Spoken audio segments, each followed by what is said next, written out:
Okay, I'm going to call the meeting to order then with the 2021 budget comments from Kevin, and run and get a pair of glasses, so carry on without me. I just realized that I'm missing a very critical thing. Never used to need these things, but go ahead, Kevin. Thanks. I'm just going to shut my door.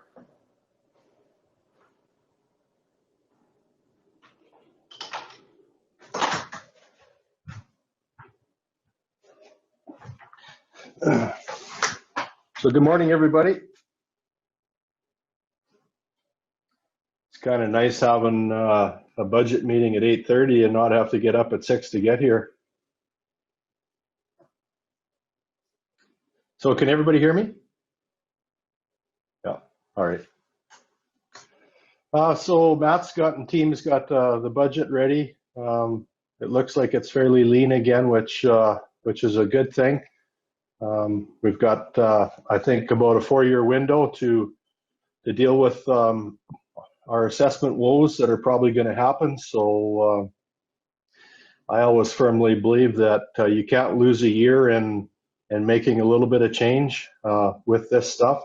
You can certainly see the numbers over how they accrue over the years when you keep full-time staff down, contract services down. Over a 10-year period, you know, you can make a difference of $30 million. It might not seem like a lot in a $50 million budget, but it's a lot of money. So each year is very important.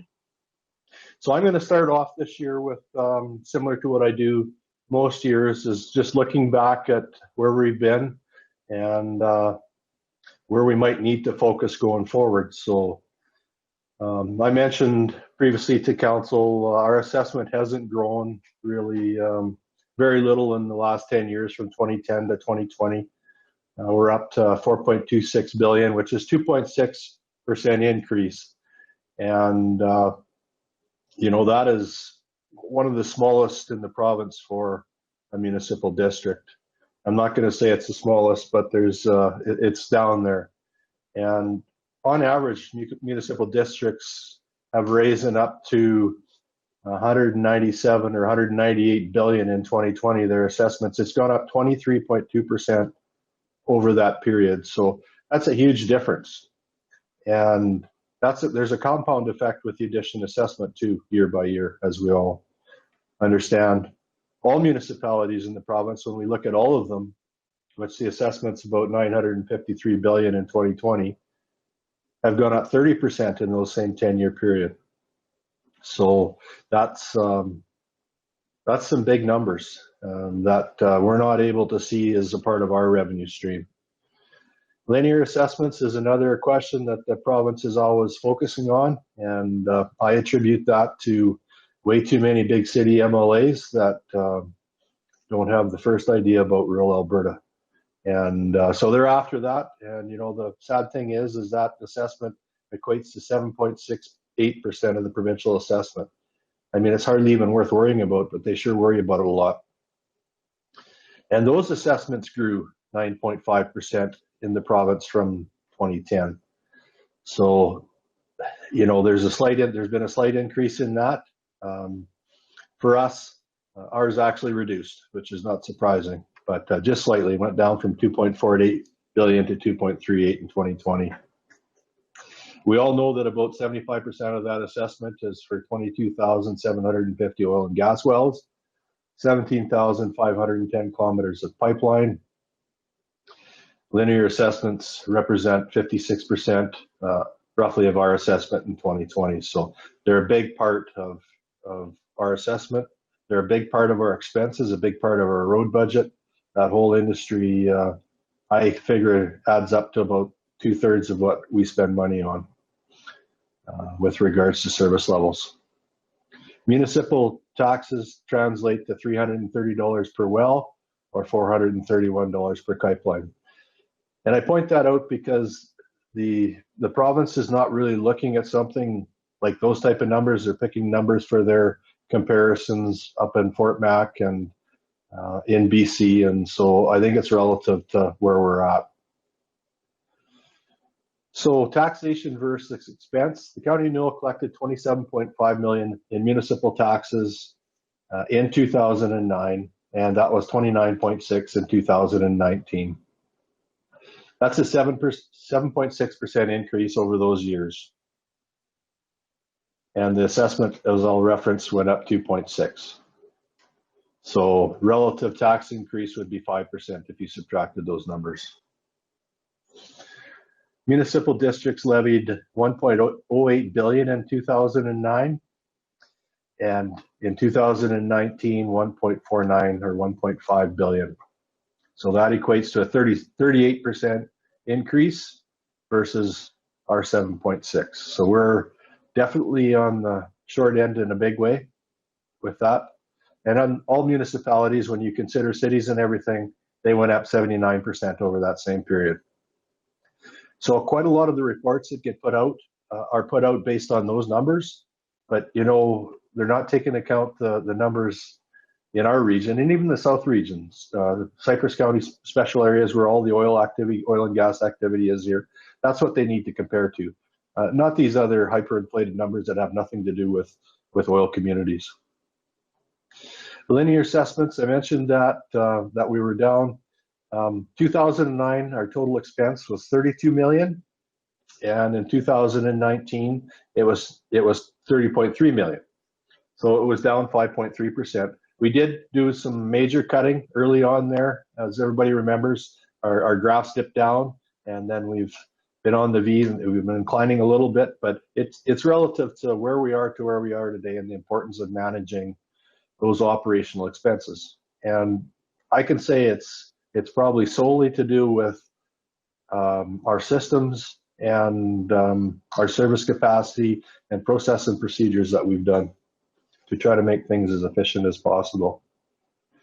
In 2009, municipal districts and counties total expense was $1.416 billion, and in 2019 it was 2.036.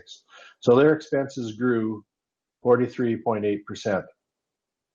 And everybody can see the trend of these numbers. We should all be proud of them. I certainly am. And then all municipalities' expenses went up 61% over that same period. So we've held the line exceptionally well. The following screen or page in the budget just outlines some numbers that I've highlighted.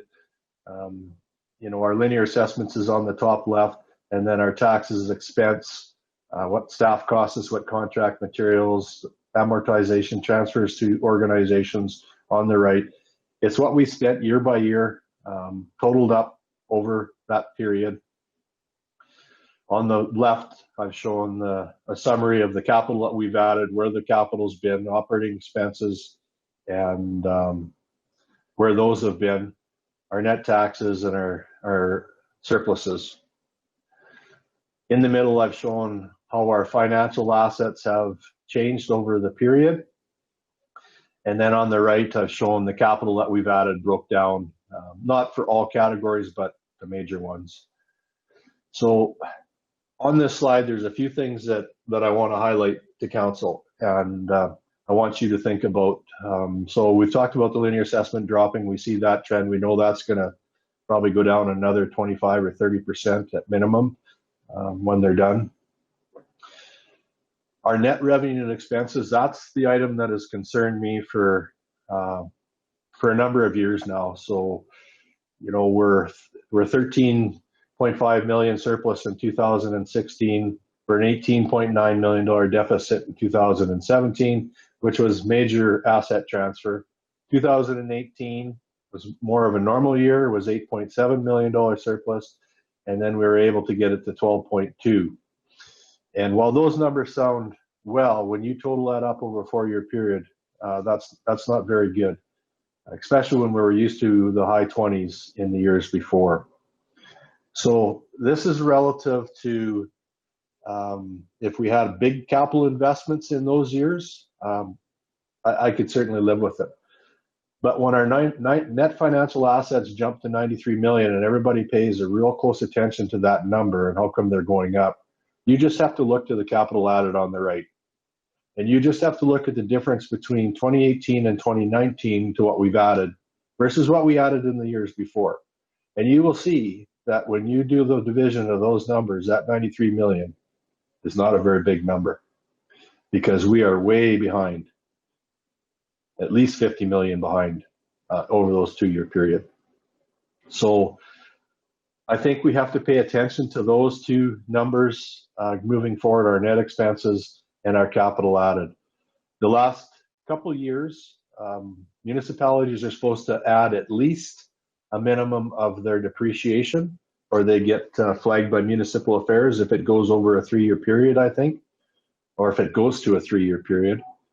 So if we have a similar year like that, we'll be definitely written up with that. I'm not worried about that at this point, because we are our depreciation levels are very low in the province, only at 30%. So, but that's a lot of information on a slide. I tried to condense it for you and summarize it. I think the following graphs, I've tried to illustrate some pictures by color for people that don't like numbers, because when you total it up over a number of years, it's a lot of dollars. But I think what you'll see in these graphs is how we compare our categories to other municipalities and our objects, so salaries and materials and depreciation and that kind of stuff. Road expenses, I wanted to comment on, because a lot of times municipalities will look at our road budget. We don't spend as much as others do on operating. We spend a little more on capital than they do. So that's the right ratio that I like.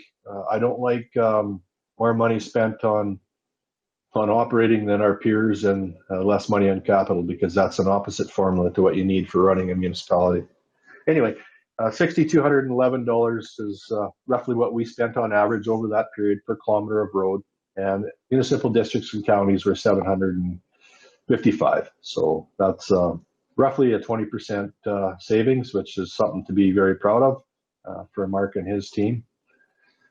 Capital added over those years, which is dictated mostly by council, and the capital plan, we were 4,470 per kilometer, where municipal districts are 3,367. So again, that's about a 25% number. It's not huge dollars, but I think it just shows it shows everybody how well things are managed here, because often we get criticized. So these pie charts or the ring charts that I've put out, I won't go into a lot of detail on them, but you can see the difference between what we've spent on road, 38%, versus municipal districts are above that at 50.8, and their total was 53.47. So you can see those numbers. I won't go into a lot of detail. I know our road numbers are down, but as I explained before earlier, we have less kilometers, and or actually per kilometer numbers are very attractive. So on the expenses page, you'll see what we put into the salaries, and we're at 26% in the current year. Municipal districts and counties are at just about 30%.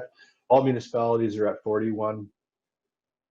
Materials and supplies, we're at 15.9%, and all the rest are at 15.47, or sorry, 11.4. These numbers are hard to see on my screen.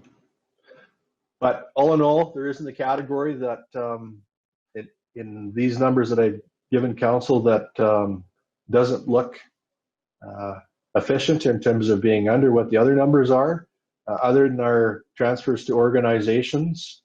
And we know that we were very active with partnerships with the MSI money and the regional water paying for the pipelines, and the other areas that we've assisted the communities in regional projects. So I think that number for us is something to be very proud of. It's a dark purple, And you can see that the dark purple on the other rings, you can hardly see it. It's something to be very proud of, I think. But the rest of it is information that you'll be able to use when you need it. The next slide is the property taxes that had been collected, and the county annual property taxes that we levied, as well as the capital property costs that we've added, that we have at 277 million. Our net financial assets, which we've seen, and net financial assets for the other peers. And this is just an information screen. If anybody's interested in seeing what depreciation is for cities, for municipal districts, as I mentioned, we were at 30% and municipal districts at 53%. So that's a big difference, and we're definitely going to need that, I think, over the next 10 or 15 years, because we're going to have a hard time keeping pace with the changes that might be coming. The next slide is the average residential and non-residential mill rates. And as we can see for municipal districts, I've highlighted, it's been something I raise every year.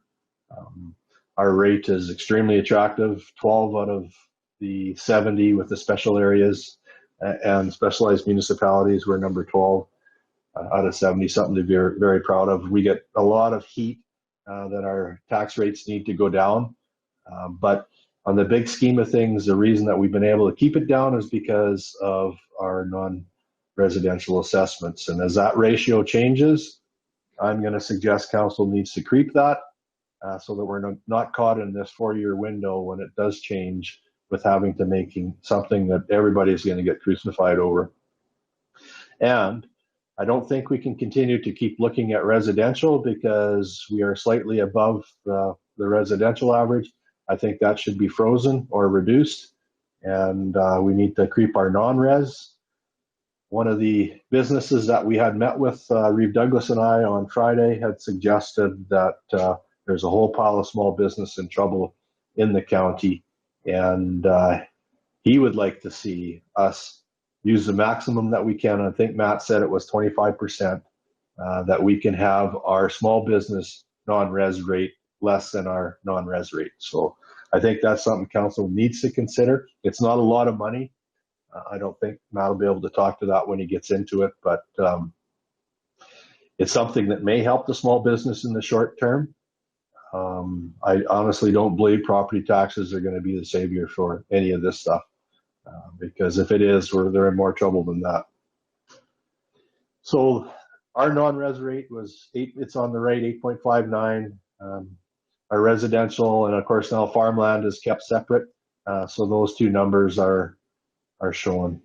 The average farm rate, you can see we're quite a bit less than municipal districts, so I've tried to highlight the numbers that I'm pointing out here for you.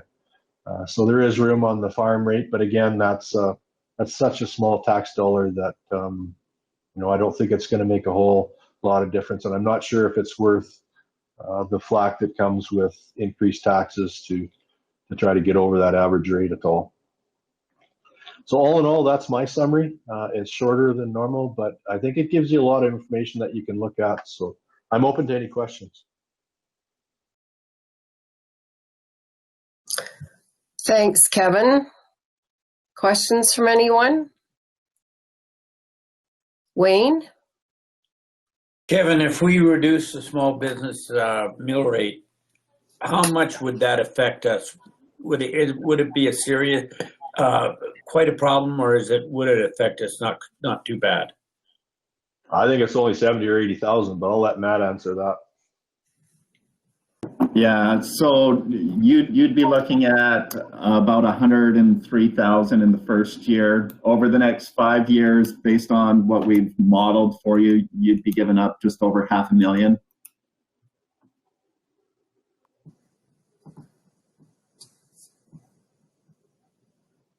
Is that including the reduction that we have now, or is that just total, Matt?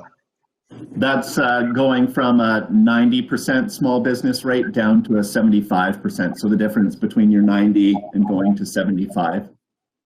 Thanks. I knew you would have those numbers.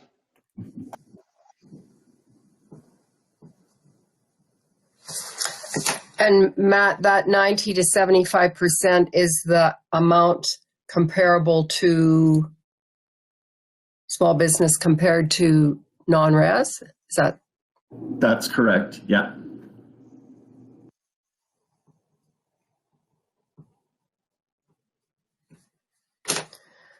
Other questions?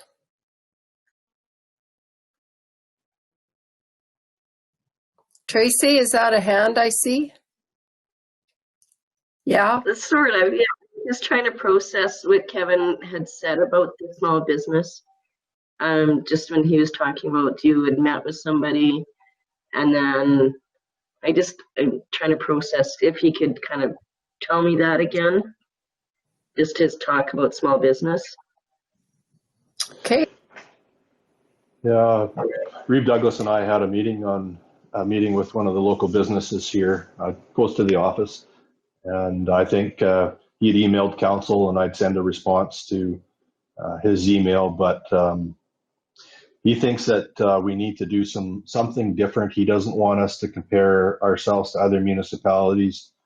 He'd like to see some services cut, possibly some ultimate forms of revenue if we get into the revenue generating business. He thinks we have to do something different, and he thinks we need to reduce taxes substantially for businesses in the area, because he said we're different here than the rest of the province. So I wanted to share his request, and I obviously think reducing the small business rate certainly makes sense for smaller operations, because I do think there is a difference to what they cause for us to deal with than what the big businesses do. So, I do support that. I don't think it's a lot of dollars. I do think that we have to creep our non-res rate regardless, or at least I'm going to recommend that, because I hate hitting something 4 or 5 years out and not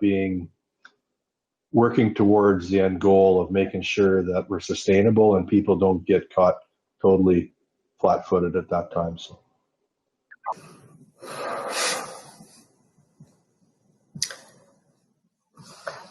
The fact that small business is so important in Alberta intrigues me, that our provincial government is so focused on huge business versus the small.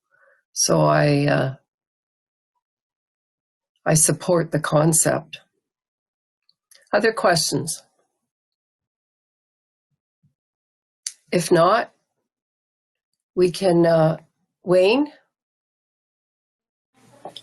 You're saying that our assessment isn't good. What is the reason that you would say that the rest of the provinces, their assessment is so much further ahead than ours over the last 10 years? Yeah, it's I think it's a combination. Like I mentioned, the linear was up 10%, and of course we were down a little bit, so that definitely adds, because the linear is the biggest part of our assessment. Obviously, any of our permits and things like that, we have really low numbers for new builds. There's just no activity. Usually, somebody will move a house in or build a house and get rid of one.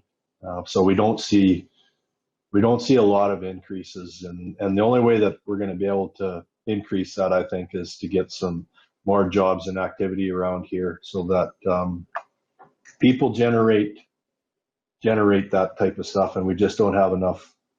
I don't think enough for us to keep up. And obviously the number 2 corridor is killing the entire province. So it's not like we're a whole lot different than Cypress County or special areas. They're very similar to us.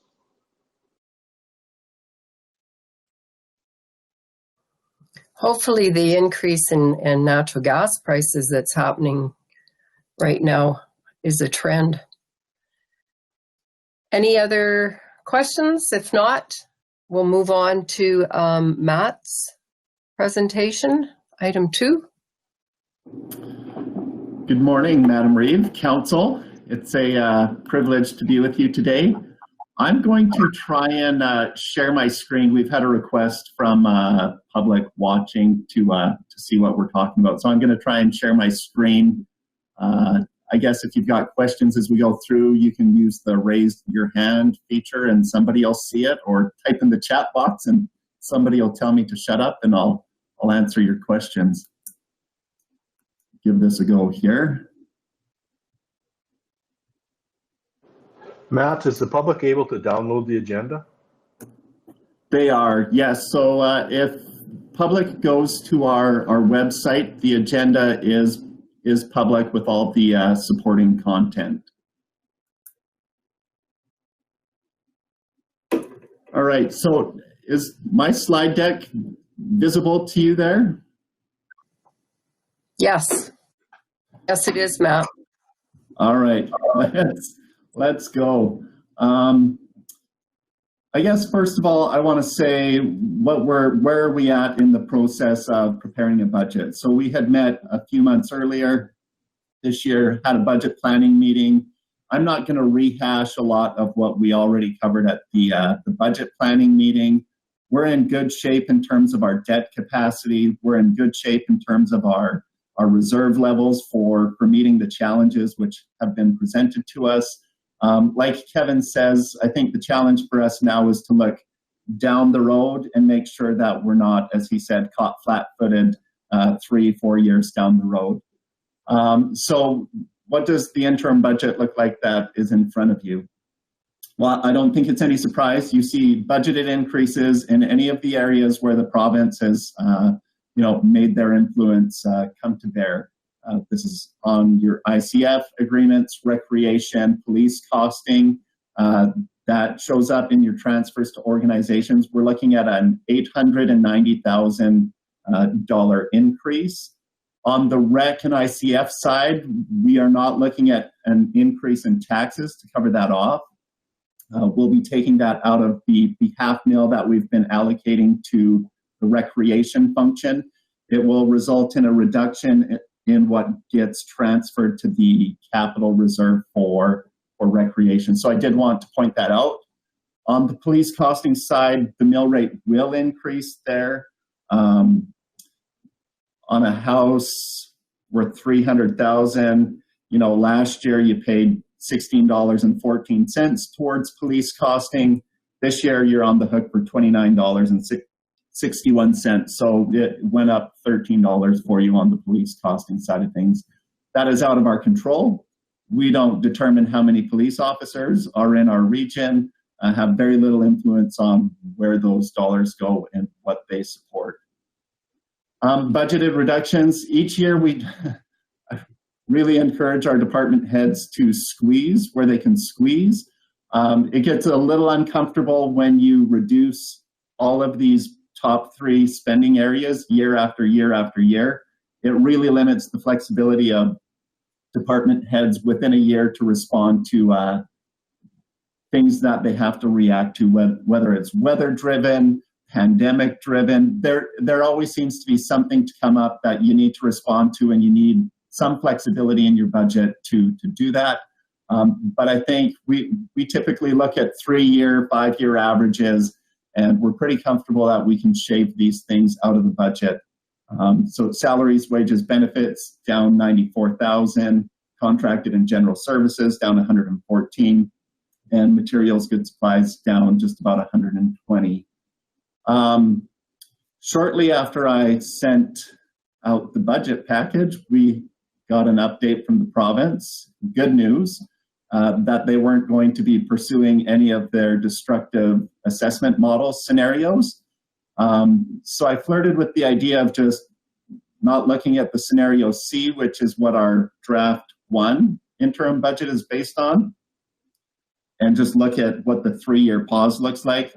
Then I thought, it will be a disservice to our ratepayers to not show them where the province, what trajectory the province was putting us on with the scenario C.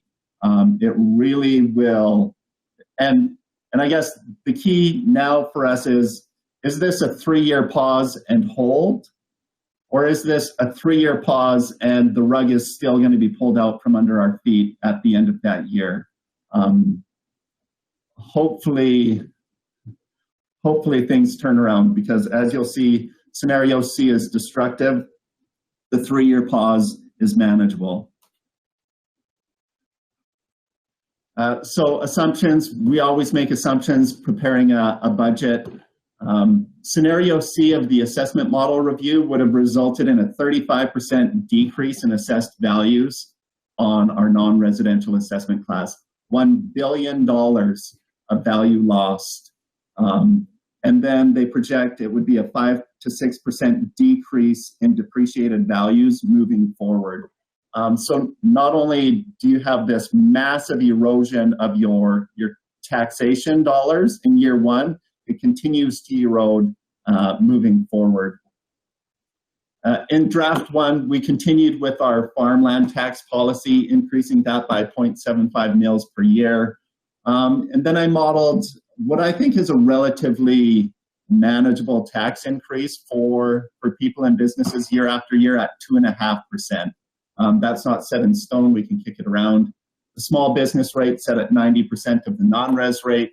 Police costing increased as discussed. I've recommended you roll that $0.5 mil that has typically been saving dollars for new pavement, adding new kilometers to our network, just rolling that into your general mill rate.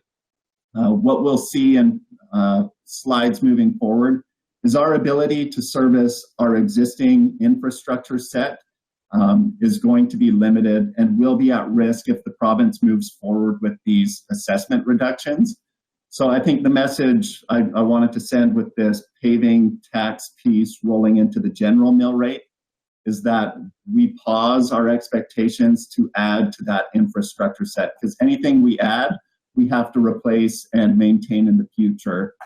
We model new pavement at about $650,000 per kilometer. And then 20 years down the road from that, we schedule an overlay. And right now we're modeling that at $250,000 per kilometer.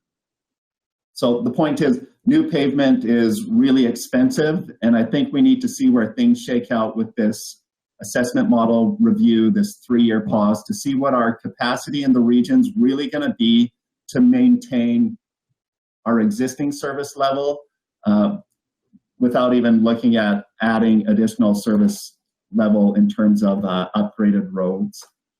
I also included a discount of 2.5% for taxes paid by June 15th. 2020, we had a discount of 8%. If everybody took advantage of that, it would have cost us $2.5 million. Not everybody did take advantage of it. Some of our large oil and gas companies didn't even take advantage of it. So our total spend on that was $1.8 million. I kind of like the idea of an incentive for you to get your dollars in here on time. And I think this will also offset in that first year. If you increase your rates, it does cushion the blow a little bit. So we'll get into that a little bit further later to see what, if you've received any feedback from ratepayers, whether they like that, if they value it and want it in place moving forward. So where do all those assumptions take us? Kevin provided you a comparison of where we sit in terms of our tax rates compared to our peers. This schedule here shows under scenario C and this first model where we end up with increasing your farmland tax rate year over year.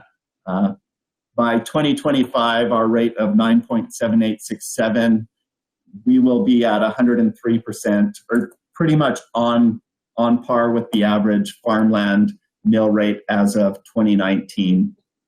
Your residential, if you increase that, we get even further away from the average, so we'd be at 120% to the 2019 average.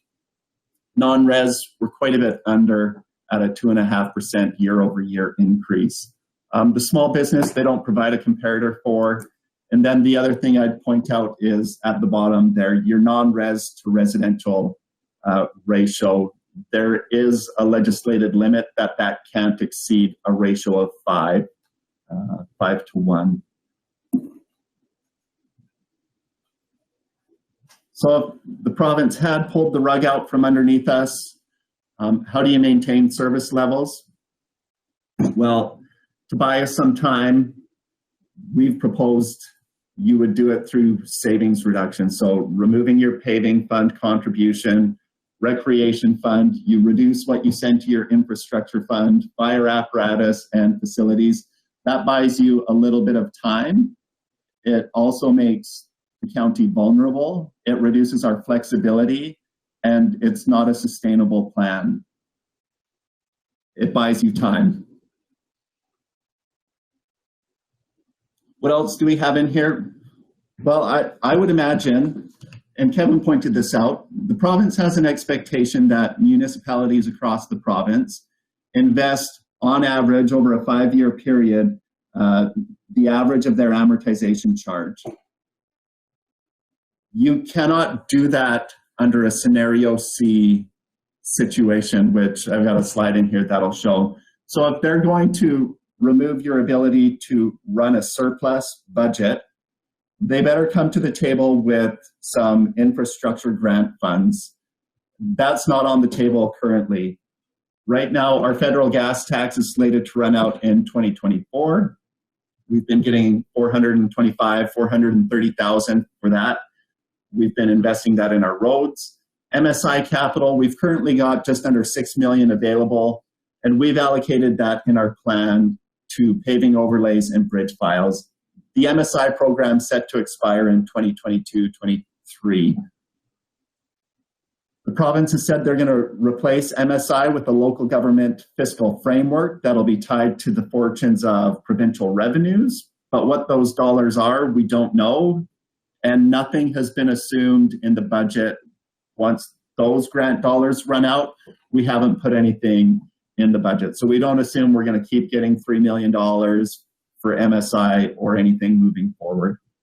And I think really as a municipality, you want to be in a position where you can move on your infrastructure needs without being dependent on other orders of government to fund that for you. We want to be self-sufficient as much as possible. In terms of debt, we'll have the Headgates project. That'll be debt funded, just over $2 million. Local improvement taxes coming in to support that. Stewart's got the Rainier Fire Hall. I've proposed that you fund that from debt. ACFA has really, really nice rates right now for borrowing. Even if you did it over 15, 20 years, you're under a 2% interest rate. Last time I talked to our investment advisor, our surplus was bringing in 5% year to date this year. Last year, you'll recall it brought in 7%. So I think it might make some sense on these long-lived assets to strategically debt fund them and let your investments continue to work and provide a return. One of our biggest expense lines is people, salaries, wages, benefits. Cost of living has been set at 0 in line with the union agreement for 2021. So that'll take some of the edge off on the typical inflation that you see in that budget line year over year. All right, so all of those assumptions lead us to scenario C. I've highlighted in red what I want you to pay attention to. On our net municipal property tax line, it's almost a $7 million hit, down 22.48%. I've highlighted this transfer to organization line, $902,000, a 41% increase. I mean, we shave a little bit off on all those other budget lines, but again, that's the one that really hits us. And then this other expenditure line, that's where you see that 2.5% discount for taxes paid on time by June 15th. That's where that shows up. Annual surplus. By 2023, we're into deficit territory. You cannot meet the provincial requirement of funding your amortization going into your capital rehab replacement when you're running a deficit at this point in your budget. It's not doable. Maybe they'd say, well, you could borrow. Well, our limit to borrow is $60 million. If they cut our legs out from under us and we lose 7, it goes down to around 40. The gap that we're going to have to fund into the future exceeds $40 million by far. So this really concerns me when you see a deficit budget coming in here. They have an opportunity to fill that gap with capital grants, but you'll see here by 2025, there's no promises for capital grants. So how do we balance a deficit budget? Well, we rob from our reserves. So bottom line down here, you'll see each year money coming out of your reserves. I know reserves are a target. People like to say we're sitting on wealth. That is not wealth. That is the value of assets that have amortized, been used, and those financial assets are sitting there for future replacement of the stuff that provides quality of life to our businesses and our residents. So in the spring, here on the left, where we were when we passed our 2020 final budget. So we're coming from this kind of territory where we run, in excess of $20 million annual surplus. Shrunk a bit, 2016, 17, 7, 6.5, 6.2, moving into 24. You add your amortization back onto that, and you've got 17 some odd $1 million that you can invest in capital, retire debt, build out your community. Where scenario C would have led us, and I put the arrow in to emphasize, it's a steep decline.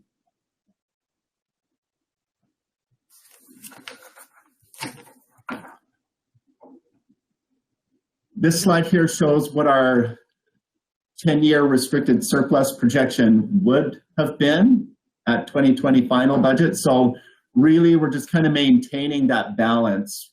Money in, money coming out for overlays or bridge files. We're kind of maintaining $100 million in our restricted surplus based on 2020 final. Scenario C comes in and you've just got a downtrend. It will not take you very long to burn through 90 some odd $1 million in restricted surplus when the province erodes your tax dollars the way they had proposed. But it's not all doom and gloom, right? We've got 3 years, 3-year pause and hold. So this is really good news. I kind of scrambled to update and get this scenario in for our meeting today. What does the 3-year pause mean for us? Well, instead of losing $1 billion, we lose around $133 million in assessment. This second model, I kind of took a cue from Kevin, and I've proposed no changes in the residential rate just to show you what that would kind of look like over time. In line with the thinking that we need to take care of what we have currently for our infrastructure, I'm suggesting we look at our restricted surplus policy and allocate 100% of our amortization charge to restricted surplus funds. The formula there for what we'd be sending to the recreation fund for capital. And then if we have any yearly surplus, I'm recommending that you allocate that to both your stabilization fund and any difference to your infrastructure fund, really trying to beef up what we've got available to take care of what we have on hand. I don't think it was news to any of us that linear assessment was a risky tax base. I don't know that any of us anticipated that any scenario would be proposed that had such a violent impact on our sustainability. So I think we need to recognize linear assessment is even riskier than we had potentially thought, and there's some argument to beefing up your stabilization fund to deal with those changes that may come at the end of the 3-year pause. So we've seen this chart before. This is what it looks like updated. The only numbers that have changed here will be your residential tax rates. So if we hold the line, we're on par with the provincial average for residential, for farmland at 103, 2.5% on the non-res. We're still quite shy of what the provincial average is, so 72.4% by 2025 on the non-res side of things. But you will notice that that non-res to residential ratio does start to creep up from where we were at 1.98 to just about 2.25 by 2025.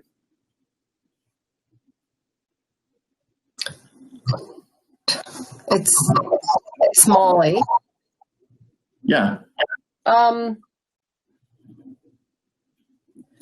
These averages are those county MDs, or is that all municipality averages? That's just municipal districts. Thank you.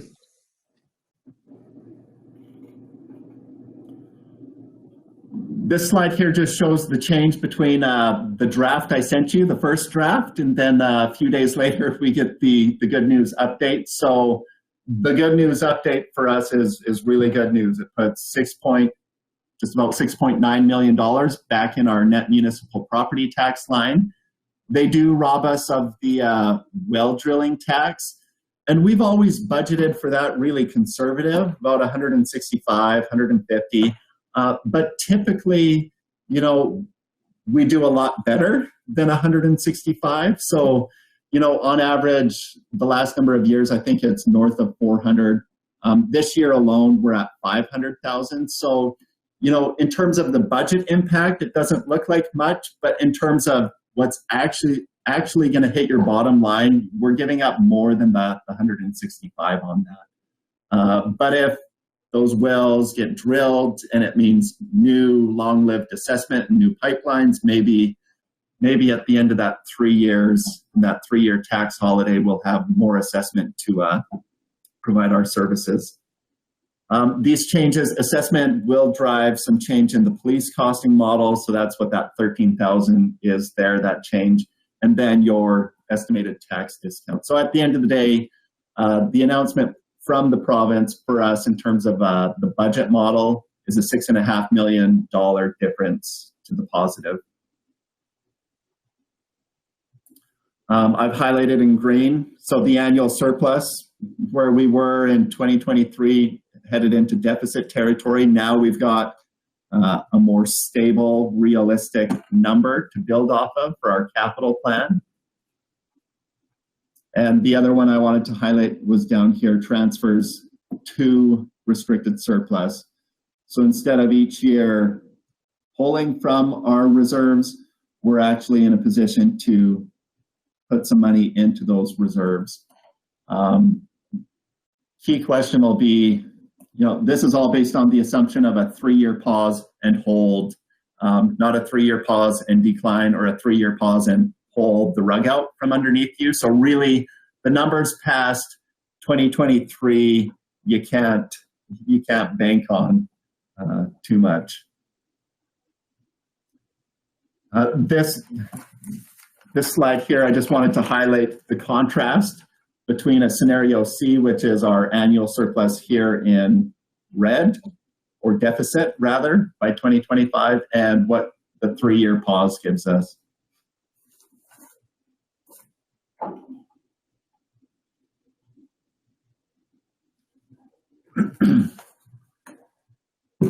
This last, second last slide. Here's our challenge. We have a lot of excellent infrastructure. We've added kilometers on kilometers of paved roads, water systems. We have 100+ bridges. All of these things have a life and they have to be replaced. On our current year budget, there's a number of bridge miles that need to be replaced to the tune of hundreds of thousands of dollars.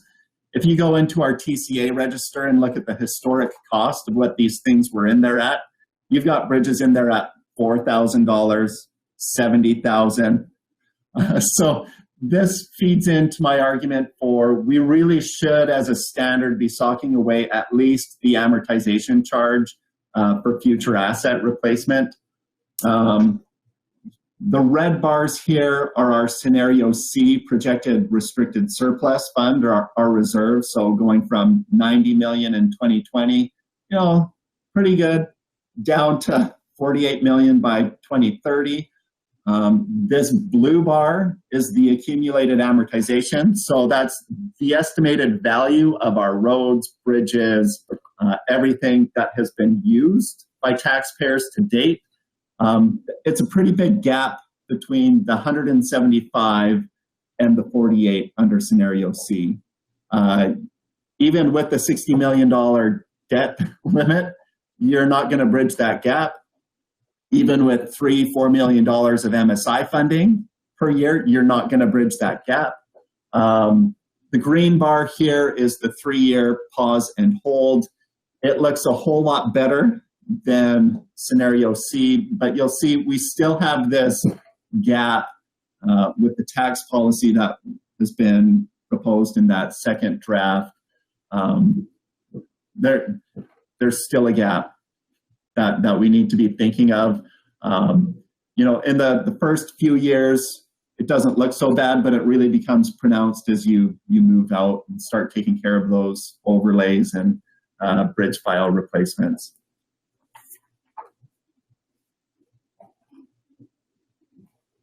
So are there bridges we can remove?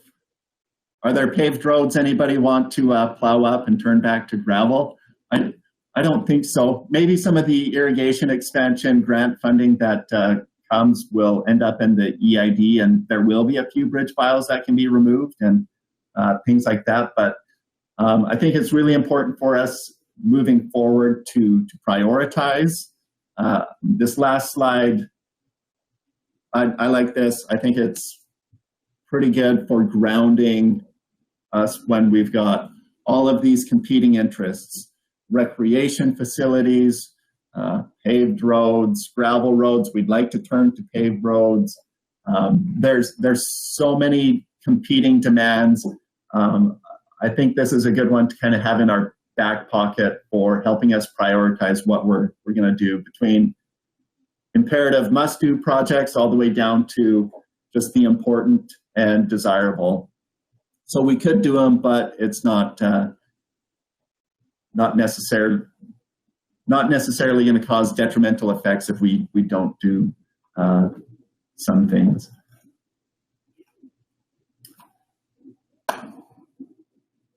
Any questions for me on any of that? I'll stop sharing my screen here so we can see each other. Brian. Thank you, Matt and Kevin. That's as always, it's very concise and clear. And I guess the question that I had, and it's sort of a comment but a question, and it was one of the ones you started with when you talked about the paving tax and putting that into general. I want to caution council to do that. And mostly, if you could talk about a tax that's favorable, I think from a resident's point of view, naming that tax is actually something that was positive, because people could see the tangibility of it. And my fear is that by putting it into general, even though we could still use it for paving tax, you are, or for paving projects, you're taking it away from something that people could say, well, that's where my money's going. I've seen that piece of road that was paved, and so I'm gonna suggest something to rename it to a road construction tax, because we're gonna do that all the time. I hope we rebuild roads all the time, that like what we've gone to, and whether it's used for paving or road, at least then we've allocated to something that's more tangible. We've all heard about, well, you have a GST and it just goes into general revenue, and you have other taxes and it starts out as something and then it just goes into general revenue. And it's not that I'm all that concerned about the political savviness of this, but I think into the future that might be a concern, whereas now we have something that is tangible and that people could, even though they don't like tax, they could say, well, you know what, that part of my mill that goes to taxes, I can see how that's doing some good in the county. Even if it's not necessarily in my backyard, it can be. So I want to suggest that It's just a small change that we don't take that and put it into general, but we rename it into a road construction tax. Your comments, I appreciate that. If you'd give me some feedback whether I'm crazy or not.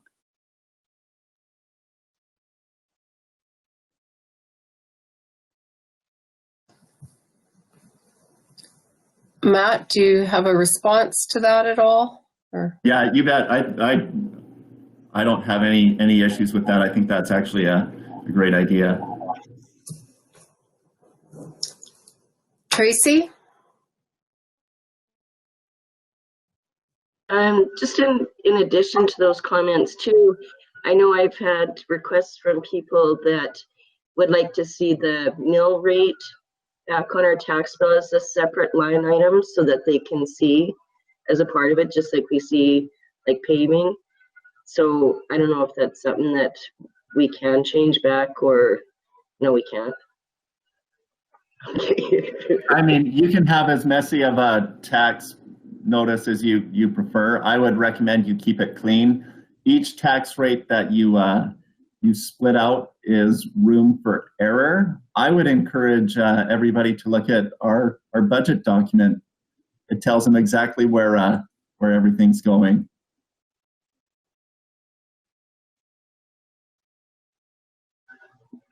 Other questions?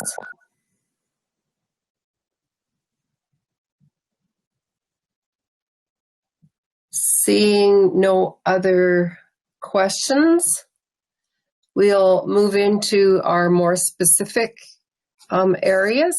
Thank you, Kevin and Matt, for that overview. And as I've told you before, numerous times, it makes it much clearer for people like me who are not into numbers. So we'll go on to municipal services. And Mark, are you around to start your presentation? Good morning. Pleasure to be with everybody this morning. I guess Matt had one additional or slide deck there. It is budget by function slide deck.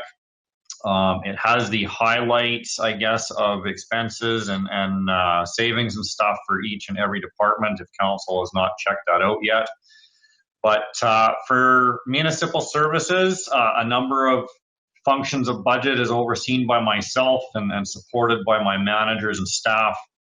And I would just like to say that I hope we're doing what you expect of us, because we do have a number of savings, but we also have some things that we'd like to propose for council's consideration as well. So starting with function 26, bylaw enforcement. Complete review of budget as we do every year. We had to make an amendment or an adjustment to the sales to governments. We had a calculation error in what we are receiving in funding from or revenues from our partners. So we've adjusted that to be $100,000 down from 120, which is true to what was supposed to be there. Somehow we just had too many hours allocated to our partners in our calculations. So that is one decrease, unfortunately. If council is looking at anything with budget right now, I'd also like to identify that the revenue generated from fines is currently delayed, and that is due to the courts, due to COVID.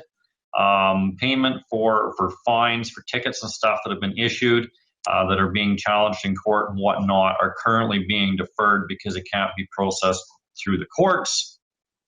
And that's just how it is. So we do anticipate seeing those revenues come to us as expected and planned in budget. But at this time, it's just showing as being short for the 2020 year.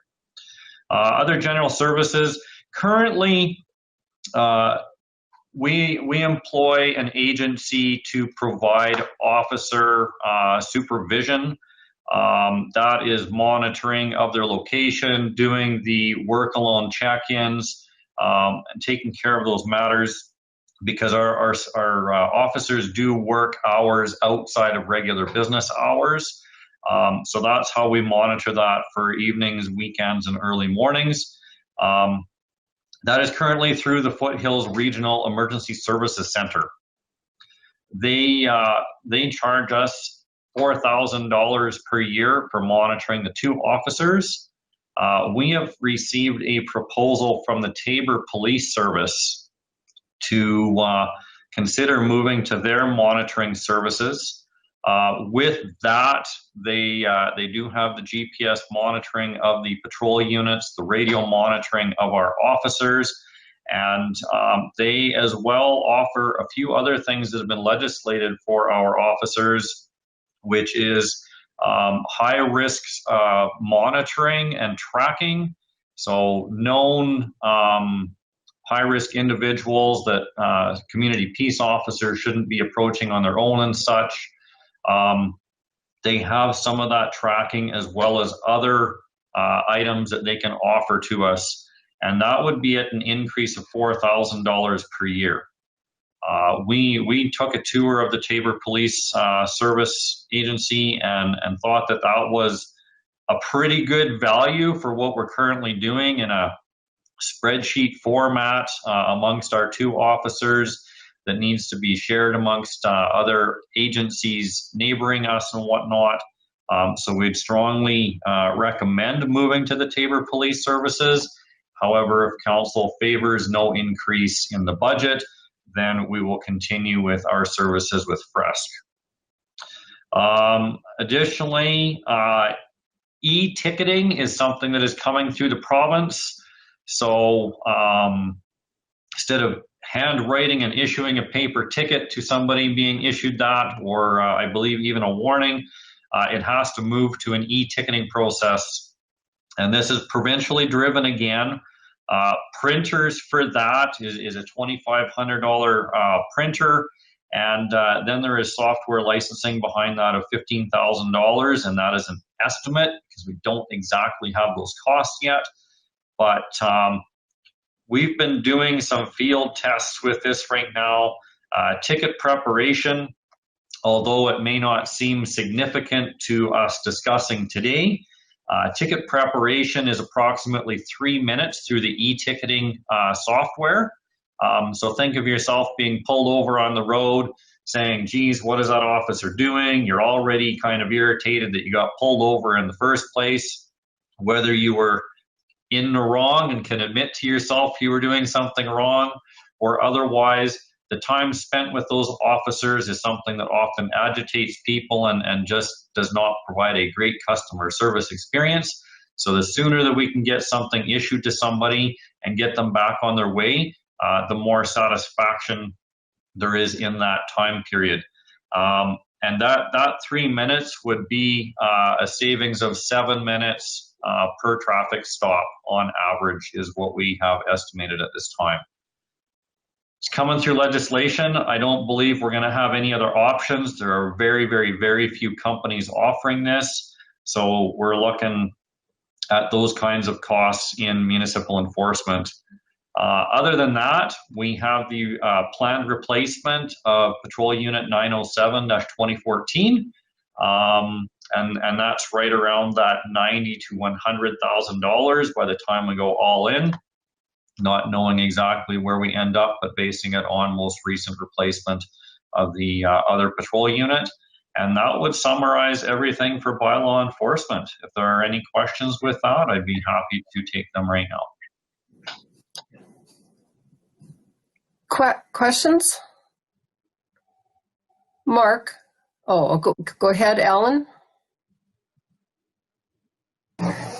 Yes, Mark. I'm just wondering, it's being replaced, the unit 907-2014.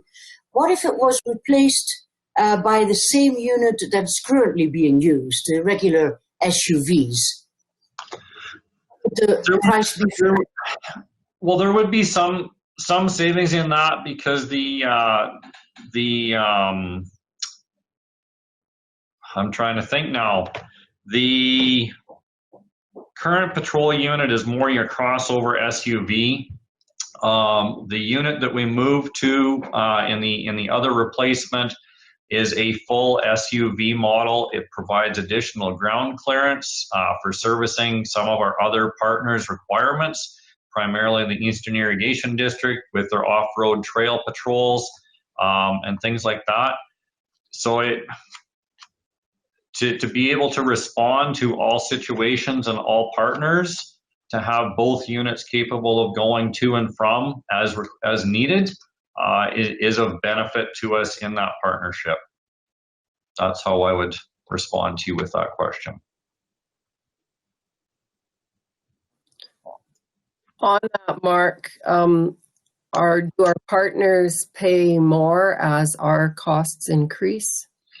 I'm going to be proposing a review of those rates because we're at a 10-year period here in 2021 since we entered into those partnerships. We have done well with cost recovery on everything to date, but being 10 years old, we need to perform a full review on that next year. So is that a flat rate, or has been, not a percent? Yeah, currently it's $125 per hour of patrol time. Okay. Question on the Tabor versus Frems thing. So how many hours outside of the regular hours that our guys would be reporting back to you or whoever, or for safety reasons working alone, how many hours would that 4,000? And you're suggesting that Tabor's cost would be 8,000. Yes, Tabor would increase our cost to 8,000 from 4,000 per year. Fenske has not provided any increases in their monitoring of our officers in the, I want to say, approximately 6 years that they've been monitoring our officers. Kind of surprising. With Tabor, however, when we move into the summer season with our partners, our staff are operating 10-hour work days. One will start on an early shift at approximately 6 a.m. and the other one will start sometime in the afternoon and be working daylight hours, so that can be 10 o'clock at night even. So you're talking 5.5 hours beyond regular business hours. This is another one of those things where once they step out of their patrol unit, they are checking in with the command center to advise that they are out of the patrol unit, how much time they expect to be out of the unit. And if they don't report back in after that time, that triggers an event where the command center tries to reach out to them. And if they're unavailable, they will start dispatching other emergency services such as RCMP to go and see what's going on in that event. There's a lot of stuff going on around community peace officer safety in the legislation these days. It's all due to the Lazenby inquiry, where a community peace officer entered a property where it was known that it was a high-risk situation. And unfortunately, that officer lost his life in that situation. And therefore, there's been a number of things identifying and keeping that information amongst officers as to who is high risk, where they live, vehicles that they may or may not be driving, and their movements throughout communities, because they don't often stay in the same residence.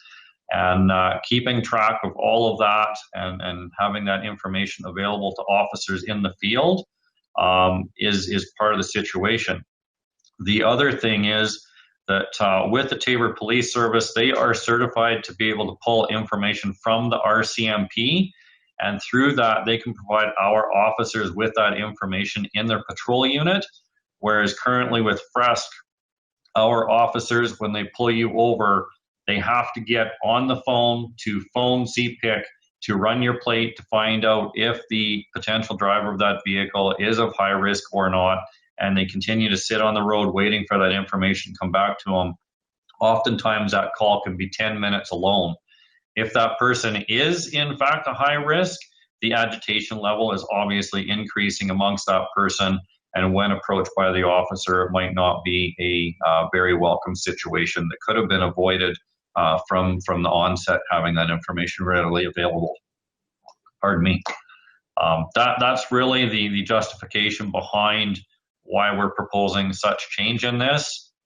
And it really seems like the Taber Police Service is trying to work to garner partners amongst all Southern Alberta police agencies, which I think is a good thing, because then all that information is condensed and shared amongst everyone, versus us having our own little internal process that is inconsistent with some of our peers or neighbors. I think that alignment is very good for our officers and our operations. Thank you. Other question, the e-ticketing business? Just quick summary, like how does that work? Electronic, obviously. What does the person, if I get an e-ticket, it speeds things faster, but what you're gonna receive is almost as big as my Post-it note.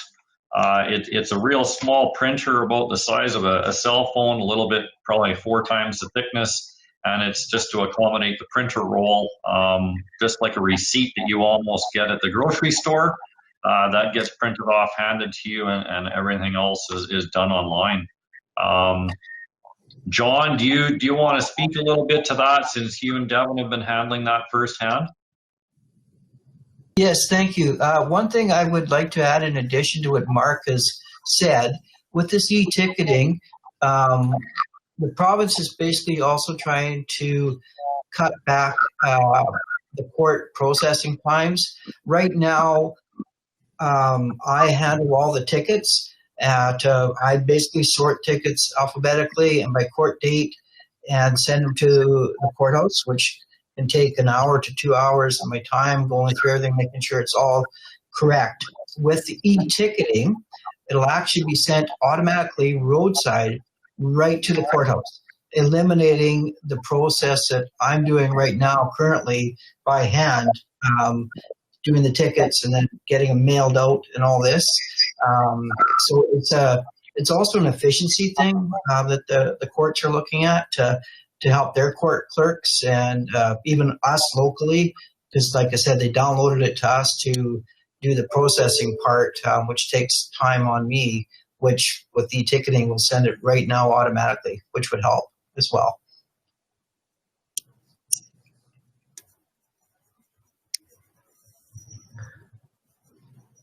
thanks, John. I just sent you an email you might want to have a look at. Thanks for that information.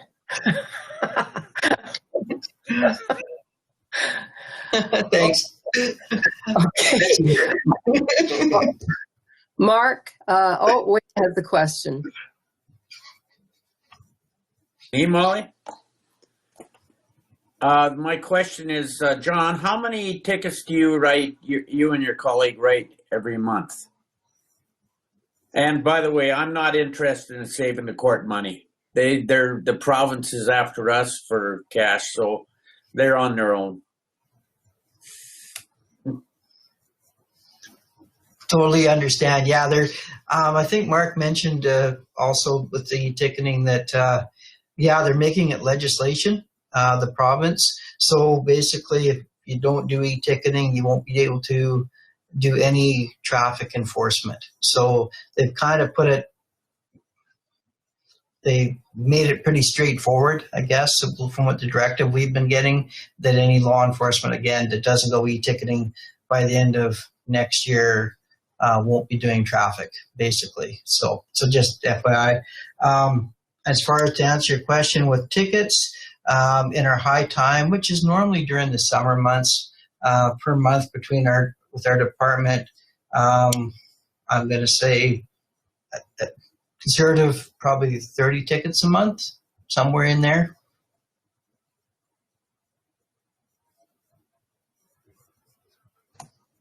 Thanks, John. Wayne? You're welcome.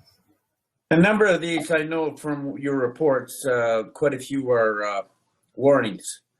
Now, Yes. They don't go to the court or anything, do they? Or do they? No, thank you. Good question. No, warnings are not going to the court. They're for our statistics.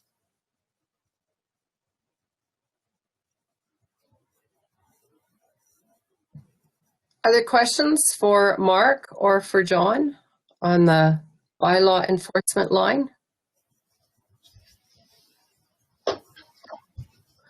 Doesn't look like it. So thanks, John. And Mark, we can move on to fleet services. Okay, thank you, Council. John, okay, you got it. Turned your mic off. Thank you. Fleet services, Council, this is a very straightforward budget line. We employ 3 people here, a fleet and inventory assistant, a fleet services supervisor, and a mechanic. Very little room for much significant change. Really, the highlight on Matt's slide deck is safety supplies plus $3,000 for gloves, etc. All we're doing is drilling down into the details of where those expenditures are showing up in the various line items and getting them corrected to where they should be. Other than that, there is no proposed change within fleet services. Any questions? I don't see any, Mark. Okay. Carry on. To carry on then, function 32, obviously one of our largest expenditure lines in the entire organization. Roads, bridges, snow removal, all those fun things that everybody benefits from and enjoys and I guess sees day in and day out. We've got some adjustments in the approvals of the Travis MJ system, the Transportation Routing and Vehicle Information System multi-jurisdiction that's been implemented for, I want to say, about 9 or 10 years now. Revenue decrease on that from $45,000 to $45,000 from $55,000. Some other things that I've got from my notes, dust abatement program.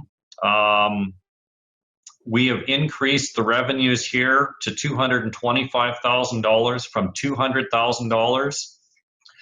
I would suggest that some of that change is due to increase in rates, as well as increase in the uptake from our ratepayers, where we have removed the 100% county supplied dust abatement.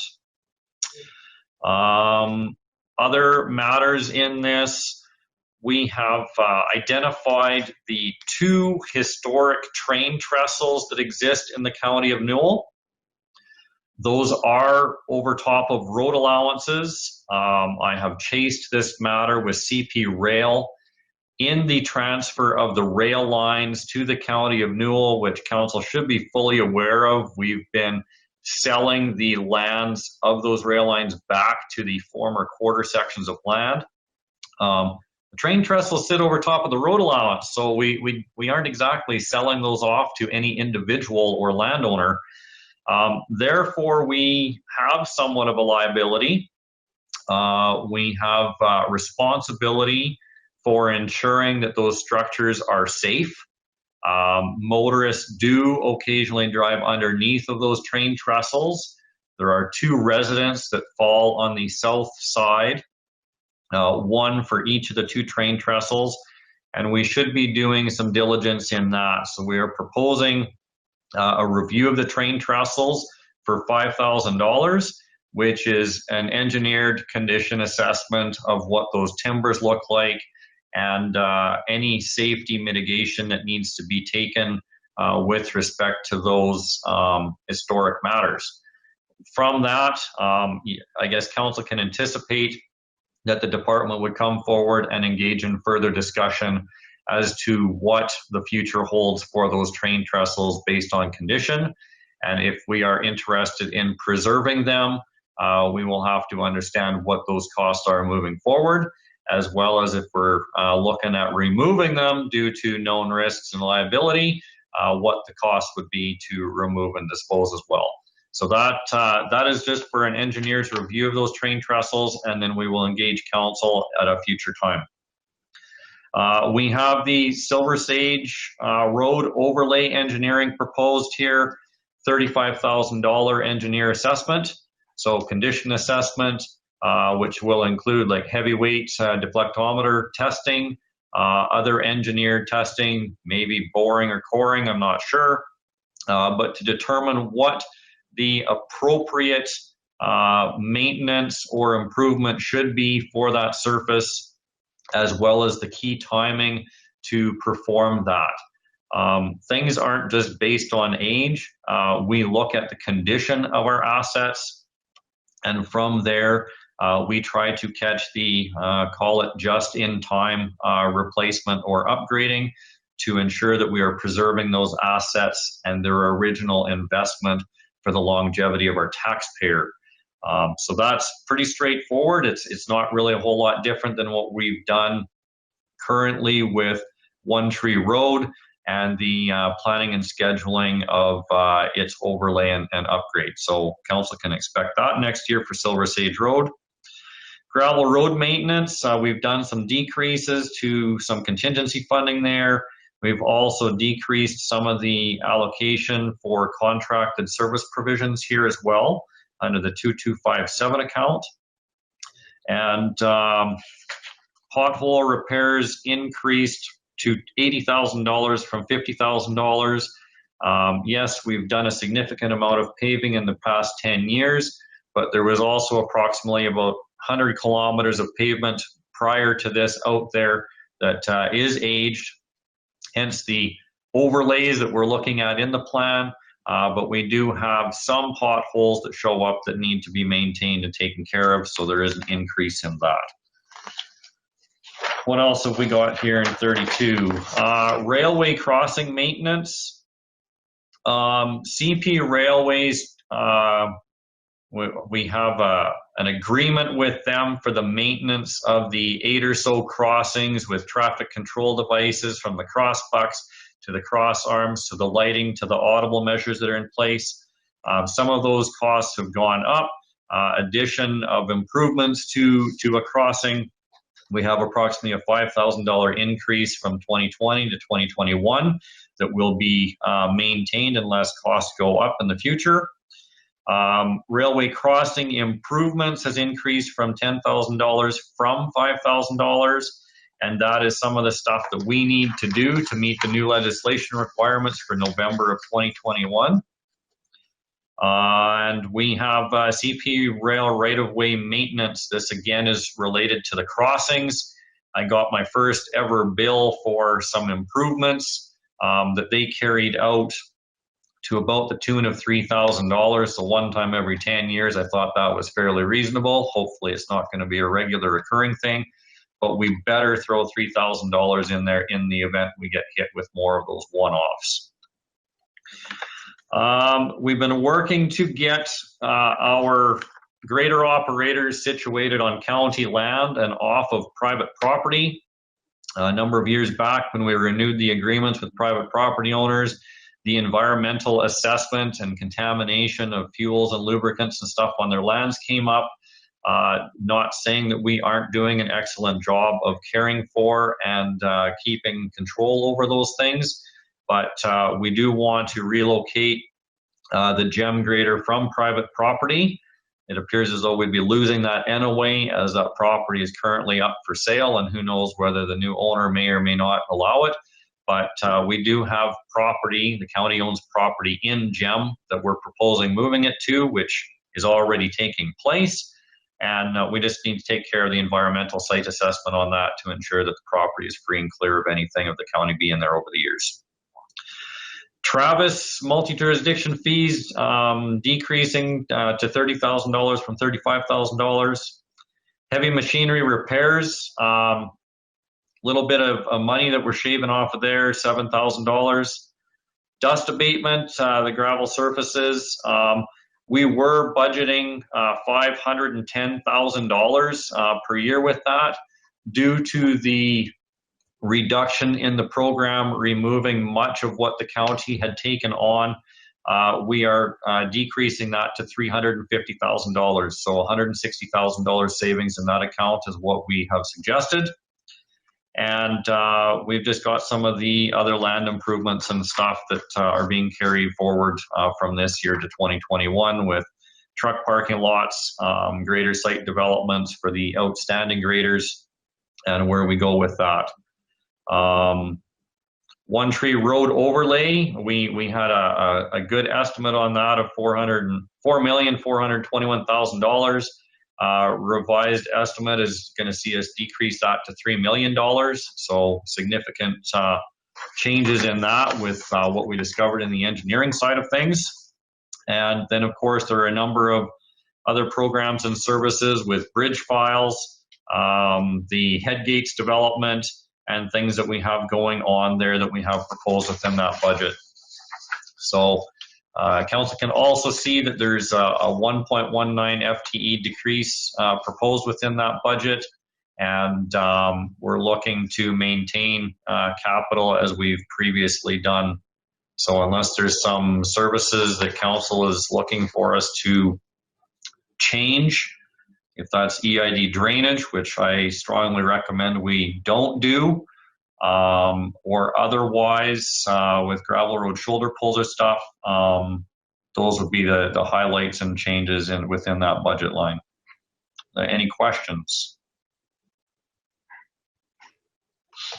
Mark, I take it you're referencing in our information budget line 32, right?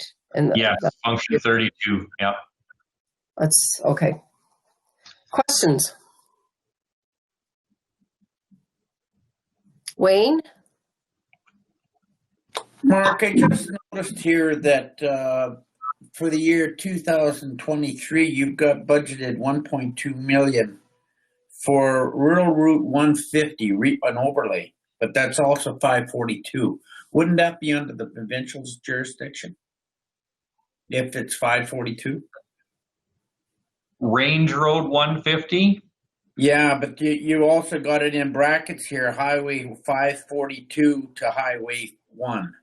Yeah, So that is the actual range road running on the west limits of Brooks north from Lakeside Feeders south to Castles Road, Highway 542.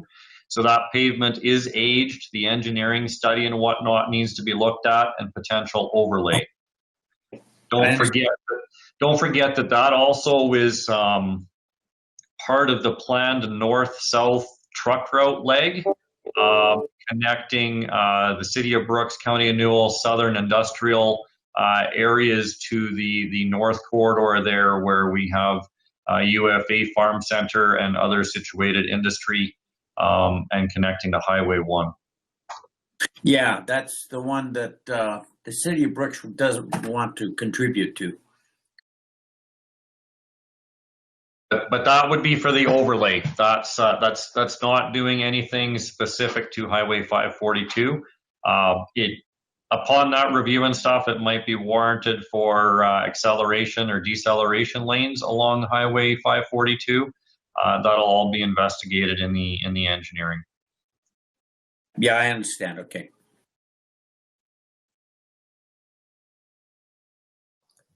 Other questions? Ellen? Yes, Mark, I'm just wondering, for the headgates, 1.9 million, will that be a local improvement tax for the local residents in this case? Yeah, I believe Matt had spoke to that earlier in his slide deck and whatnot, but yes, that is a local improvement funded and will be charged back to each individual property once that's all said and done.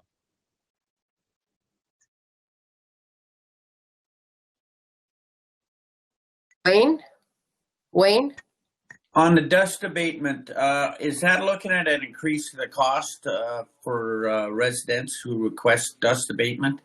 What would be the cost per kilometer on that now? Well, we haven't proposed any change to that at all. To be honest, I thought that we had struck a fairly reasonable balance between the subsidized rate.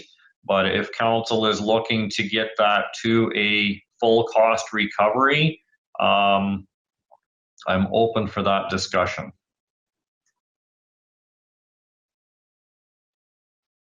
Brian?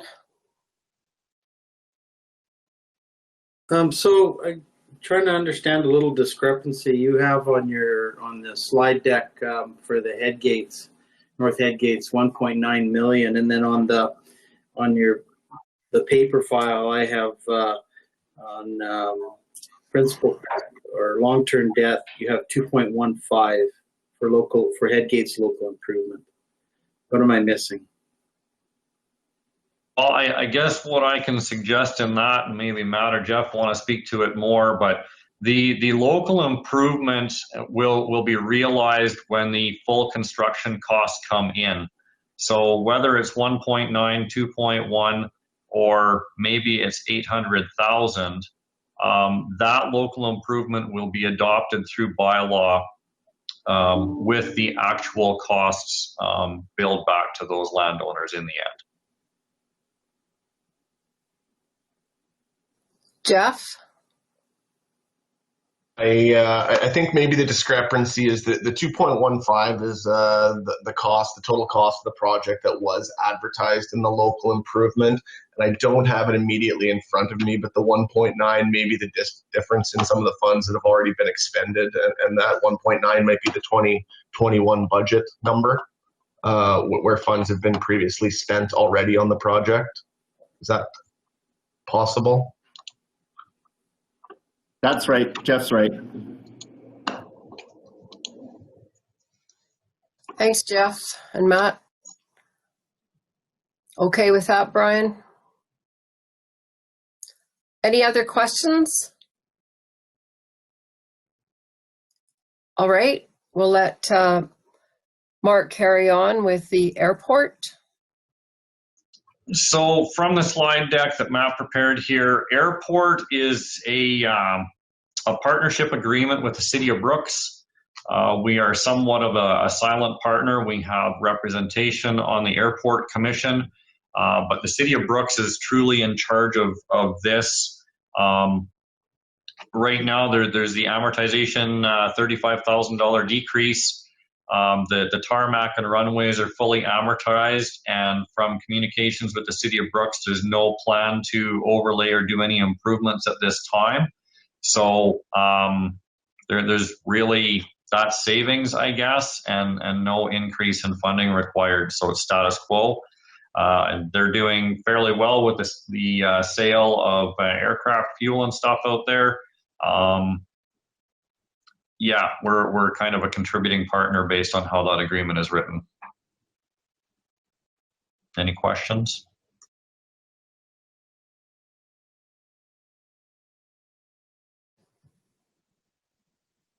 Don't see any, so we'll move on then. Okay, function 41, water. Of course, this is where we have hamlet water systems that have metered consumption, and we have the rural water low pressure system for our acreage owners and other developments. I kind of share responsibility with this with Matt, who does utility billing and whatnot.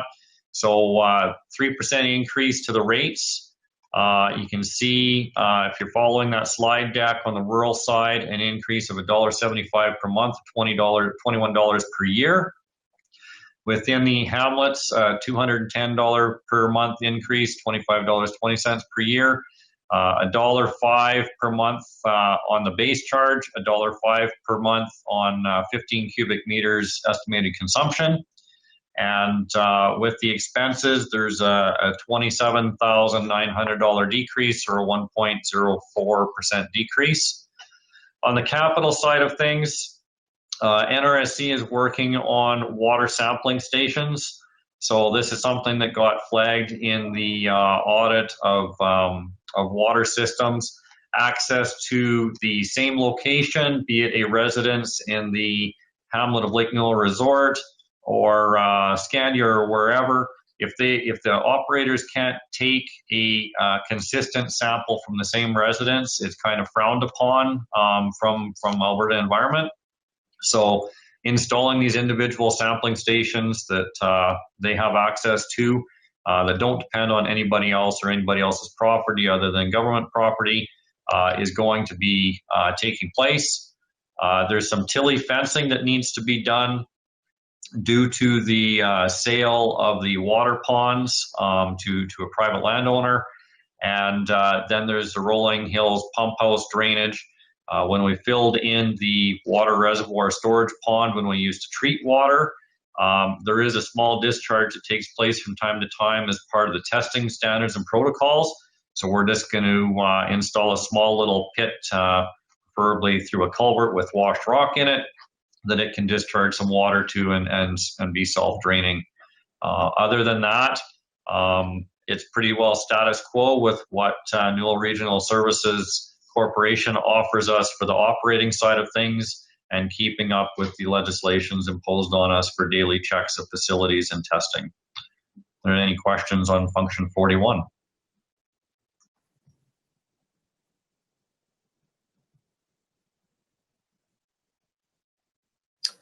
I see no questions, Mark. By the way, you said the increase to the hamlets will be $210 a month. In case someone heard that, relax, it's $2.10 a month. Sorry, me being speedy, right? Not clear. Carry on. Okay, on function 42, wastewater, again, 3% rate increase, 83 cents per month or $9.96 per year. Expenses, a $17,000 increase or 4.38%. And that is a matter of us keeping our sewers flushed. Sometimes there are settlements in pipe and other debris buildup. So a regular flushing program is key to keeping lines free and clear. And along with that, oftentimes a scheduled CCTV or closed caption TV inspection is also performed to identify any other defects within the lines after the flushing has taken place. So that's $25,000 estimated there. We've had an internal discussion about, do we just do this for all hamlets in one given year, or do we spread those costs across doing one hamlet every year over 5 years? Because really we don't have high demand systems like our neighbor, the city of Brooks, where they flush many of the main lines every year, potentially even twice per year. But once they get out into the residential areas, they might only flush those one every 5 years or so, pending how much waste is going down those lines. Additionally, on the capital side, from some of the investigation we've got with the report, we're throwing $80,000 at Patricia sanitary mains. Known defects, repairs and things that need to be considered in that, and that will have to be some kind of discussion with the community as to how we proceed with that work. Otherwise, we do contract Newell Regional Services Corporation again to monitor and manage our wastewater systems. With that, the effluent discharges, whether it's direct or through irrigation broadcasting, and other lift station checks that are performed daily and stuff, that's all performed by them, but those are the highlights of the wastewater budget. Any questions?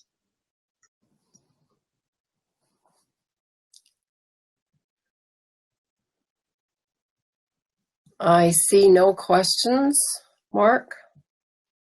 So utility rate adjustments? Yeah, that's really it, right? Carrying on to function 43, waste management. This is our regional partnership agreement with Newell Regional Solid Waste Management Authority. That's a long acronym, but they have proposed their fee increases. I don't really have much to do with that because that's determined by the board. You can see that that is thrown in there for a $4,800 increase or 1.5%. And I believe that's for over a 4-year period. And then change in liabilities, we are really trying to get that old Tilly landfill clay capped and get that one off the books. We've had it on our list of projects for a number of years now, And with some of these other projects coming to a close, primarily the partnership on paving with the province, hopefully time will prevail to get this done and off the list. Other than that, that's what I've got for council. Questions on 43? Anne-Marie. Just a question about that Tilly landfill. That's all fenced off, and that's, you know, I'm not suggesting we put it off because it needs to be capped, but if it's not capped for another year or two, it is safe?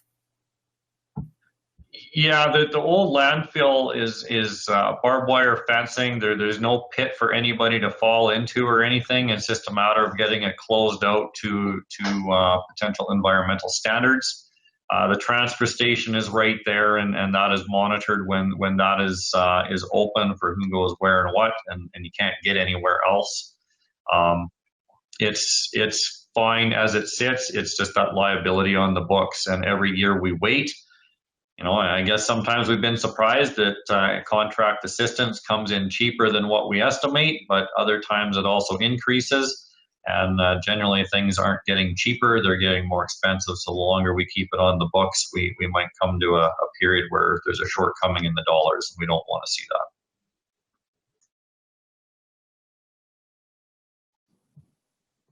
that. Anything else?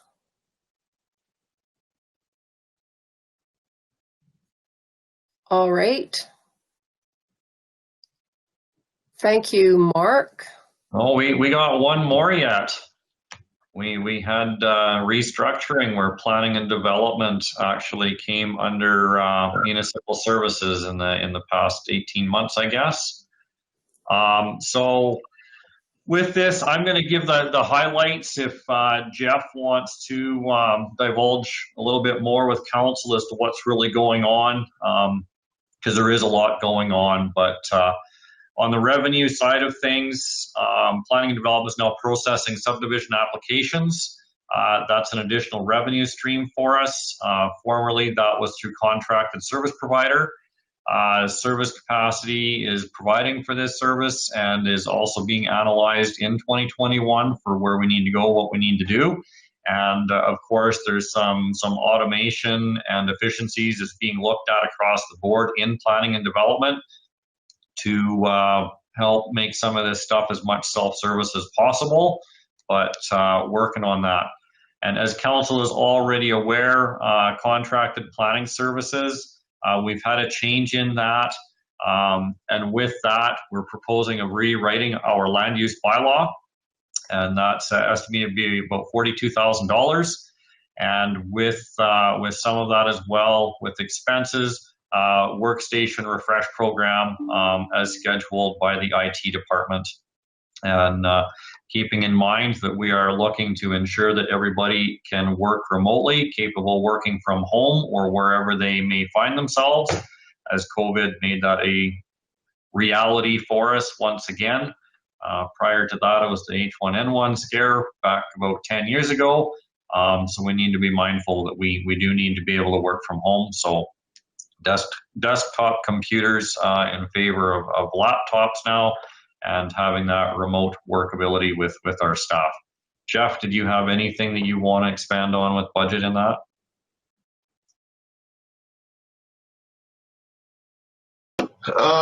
No, I think that was a great kind of synopsis of where we're at and where we're going. I guess the one thing that we look at, you know, and we're looking at right now on how to promote development, bring stuff here, get stuff going, get boots on the ground, shovels in the ground, and we look a lot at reducing red tape and making things easier for people to develop and help to not only control but facilitate development. And in our mind, one of the major red tape reduction projects is going to be this new land use bylaw, to make it simpler for developers, to make it simpler for landowners, to make it simpler for staff to administer and MPC and council to administer. It is a costly effort. ISL's proposal is almost $100,000 for the land use bylaw. But as you can see with where we're going with things, Mark mentioned us taking over subdivision applications to increase revenue.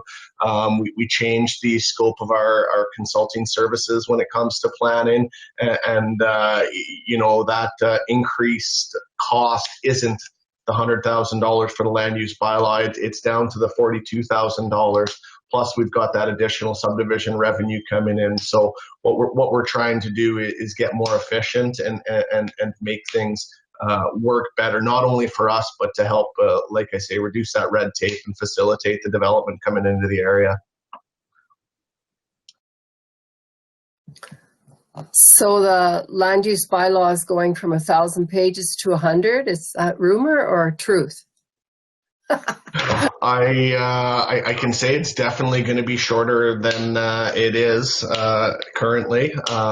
It's going to be a lot simpler document, a lot more easy to understand document, and a workable document that hopefully we can have some internal ownership and over it, and the management and care of it. And I think it's going to work fantastically. ISL just worked with Rocky View to redo their land use bylaw, and they chopped the length of it significantly down into that just over 100-page range, I believe, the new land use bylaw that they've recently adopted. So we're looking for something that's easier to work with, makes sense, while still controlling all the things that we want controlled. So we're really excited and looking forward to getting a working committee together and getting after this thing here. That sounds wonderful. I was just sort of joking about the 100 pages, but I like it. Anything else? Clarence doesn't, though, I can tell. No other questions? Wayne, is your hand up or not? No. Okay. Well, thank you. I guess to end on a few things, I'd just like to highlight to council that amongst Function 32 and primarily the operations side of things, we went through significant investment in equipping all of our staff with tablet devices so that they can work remotely from the field.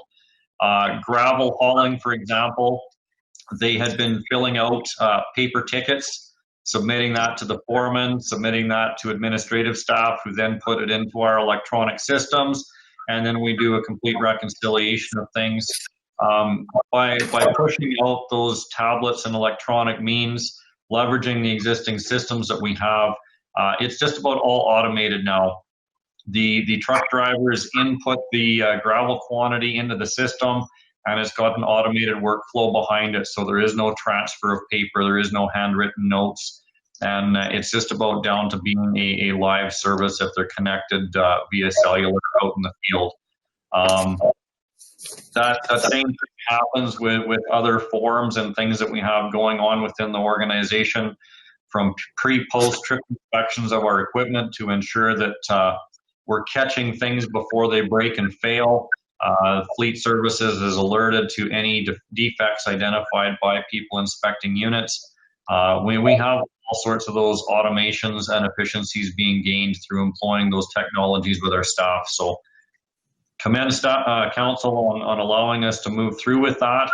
And I can honestly say that staff feedback has been very good and positive with that, especially when everything is working as expected. So thank you, and just wanted to point out that those efforts are being realized. Brian has a question. Well, it's primarily a question that you've brought up before, and that was or a comment you brought up before, and it has to do with the replacement of the capital. And I'm going back to your graders and maintenance, and just wondering how it's working with the grader rebuild that you were considering rather than a complete replacement of a unit. I think you mentioned, and correct me if I'm wrong, about sending some of the stuff back to either Caterpillar or the supplier for a complete rebuild. What's that status, or how has it worked out so far? Well, the interesting thing is that there may be other developments in the works. John Deere and Brandt did not have a rebuild facility previously, and there's rumoring that they might be putting one together here. Finning, however, has, in my understanding, shut down their rebuild facility in central Alberta, and so I'm not exactly sure where we kind of sit with that. Brandt, and John Deere, which we own 6 out of our 8 current graders are John Deere Brandts. We were growing concerned that there wasn't going to be an option to potentially rebuild, saving money. Well, now Cat shut down, but that's only 2 out of the 8 graders. We're not seeing. We've had a transmission and an engine, I believe, in the last year, which each of those is a $40,000 to $50,000 replacement. But as expensive as that sounds, a $500,000 grader replacement for a brand new machine is more significant than $40,000 or $50,000. And there's nothing wrong with those machines. Technology in the machines is changing, but really, in my opinion, it's still, there's no artificial intelligence in those machines as of yet for road maintenance purposes, where the grader blade automatically sets the height based on elevation, georeference to the global positioning systems, and does the work. We're not to the state yet, such as agricultural industry with complete GPS automation in their vehicles, where all you do is you sit in the chair and tell it how fast to drive and away you go. Our operators still have to change and maintain blade control and stuff. If you're talking on a construction site, now that is completely different because it's a construction site. Potholes don't generally show up on a construction site, and heaves or settlements or anything like that for an operator to contend with, and they can get away with GPS grade systems to say where a cut and a fill has to happen to build a road. We don't have that yet, though it's interesting some of the things that are being looked at, they're just not there yet. Grader replacements, we've approached that 10-year mark here as of next year with some of our oldest machines being 2011 models. I don't think there's a whole lot to be gained by replacing them other than alleviating some major repairs. $50,000 for an engine, $40,000, $50,000 for a transmission. Unless there's something significantly wrong otherwise, I think the risk that we're taking on with losing an engine or transmission is minor compared to throwing $500,000 at replacing equipment. But we're going to have to go through another detailed assessment over those graders and stay on top of those numbers to ensure what we're doing is working.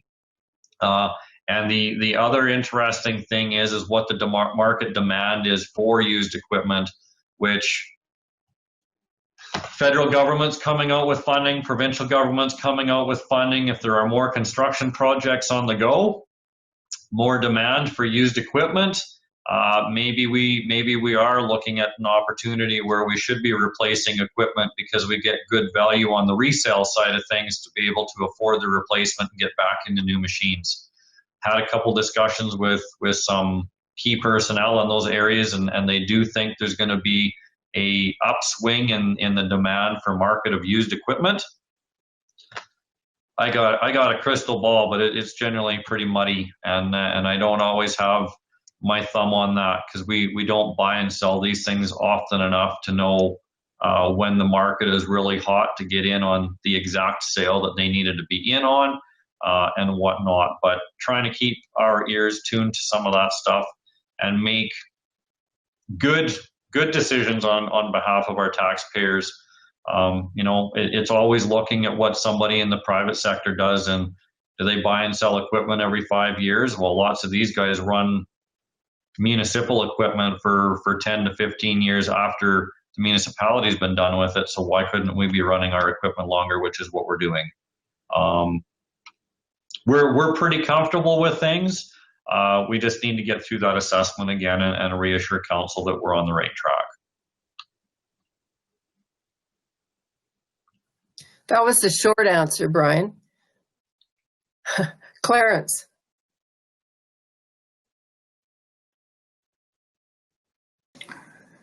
So, and I'm just looking at the greater situation. Now we've got, and this is not for this year's budget, for next year we've got 4 of them on the books as being replaced.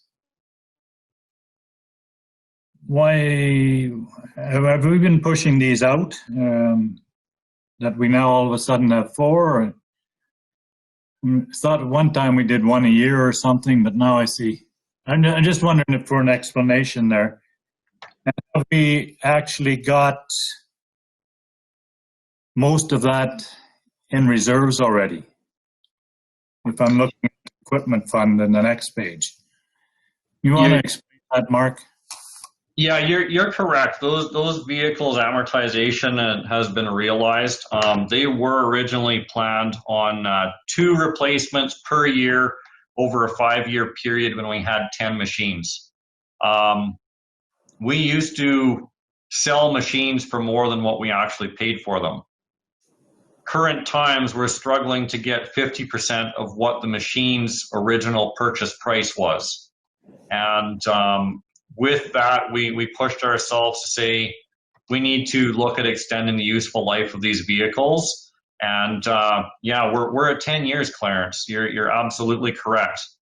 And as I said, a $50,000 engine or transmission, we could have spent hundreds of thousands of dollars to date if we would have stayed on that 5-year replacement schedule.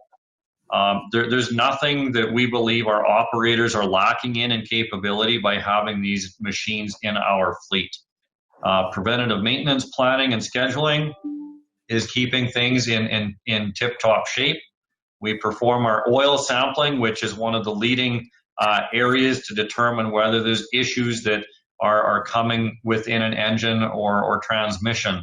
And that oil sampling is going well. We're trying to make those reasonable decisions. And when we're not selling things and making money or affording the replacement costs and stuff, we're just trying to be more accountable. To show 4 right now, again, we're trying to get down to condition-based replacements, which we talked about with our asphalt and gravel roads and stuff, having studies and engineering assessments performed. It's really what we're trying to do ourselves with our fleet and equipment as well. When we go back and talk about the patrol units for municipal enforcement, those also were on a planned 5-year replacement schedule. We've pushed those out to being 7 years without any significant repair costs coming in. And we're just finding that that's kind of the period that we're capable of getting to before we need to, because those significant repairs are on the brink. I hope that that's satisfying the questions and answers. Just really trying to look at condition-based replacement scheduling. Kevin.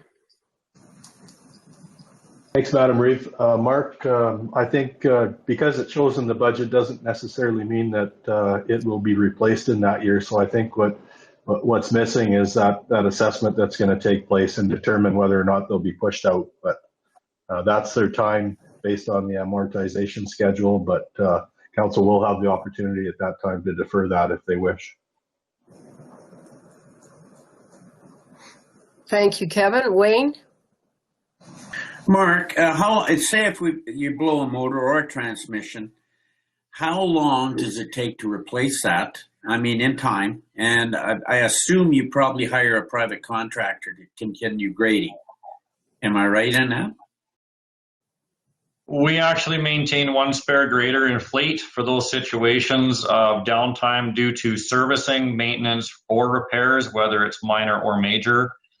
Anytime that we do find ourselves at a shortage, contract service may be employed to come in and cover that. Downtime on an engine replacement, I think they were, Terry's on here. I know that he'd be able to answer, but I think it was in about a 3-week period that they had it in and replaced. You want me to help out, Mark? If you got any more information other than 3 weeks, something a little bit tighter or longer in timeline to confirm, that's fine, Terry. Yeah, it was about a year ago. We had 2 machines go down at the same time, and it was funny. The Cat machine or the John Deere machine, the mechanics actually came in, and something kind of cool about those machines. Those mechanics, once the engine shows up, and if they have them here, we were up and going with that machine. The John Deere's less than a week. It actually only takes them 2 days to swap out an engine in these machines nowadays. The John Deere or the Finnings or the Cats are a little bit different. That was about a 3 week, like Mark said, but there again too, as long as the engines are around or the transmissions, but they usually keep them in stock there. 3-4 days mechanic times, plus if we have to send them to Lethbridge or somewhere, but it's actually a really quick process, which surprises me. So it's not too bad. And like Mark said, we do have a spare one around that we can use in the meantime. So it's been good. 2 years ago, we had 2 machines, or like a year ago, we had 2 machines go down at the same time, which doesn't happen very often. So a little bit of more of a challenge there, but it's a quick process. Thanks, Terry. Corbelin should write a song about the Cat getting fixed and the John Deere pulled it out or whatever, you know. That's what it made me think of, the For God stuff. All right, I'm going crazy. I need a 5-minute break here, guys, before we go into Todd, who I know is patiently waiting on us. So grab a coffee and we'll carry on in 5. Well, I think it's been 5 minutes. I see there's a couple of people missing. But, we'll get started. Todd, welcome. Thank you for having me.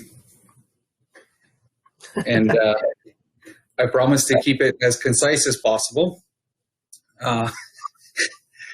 We went through our budget process and we didn't make a lot of adjustments to our service levels.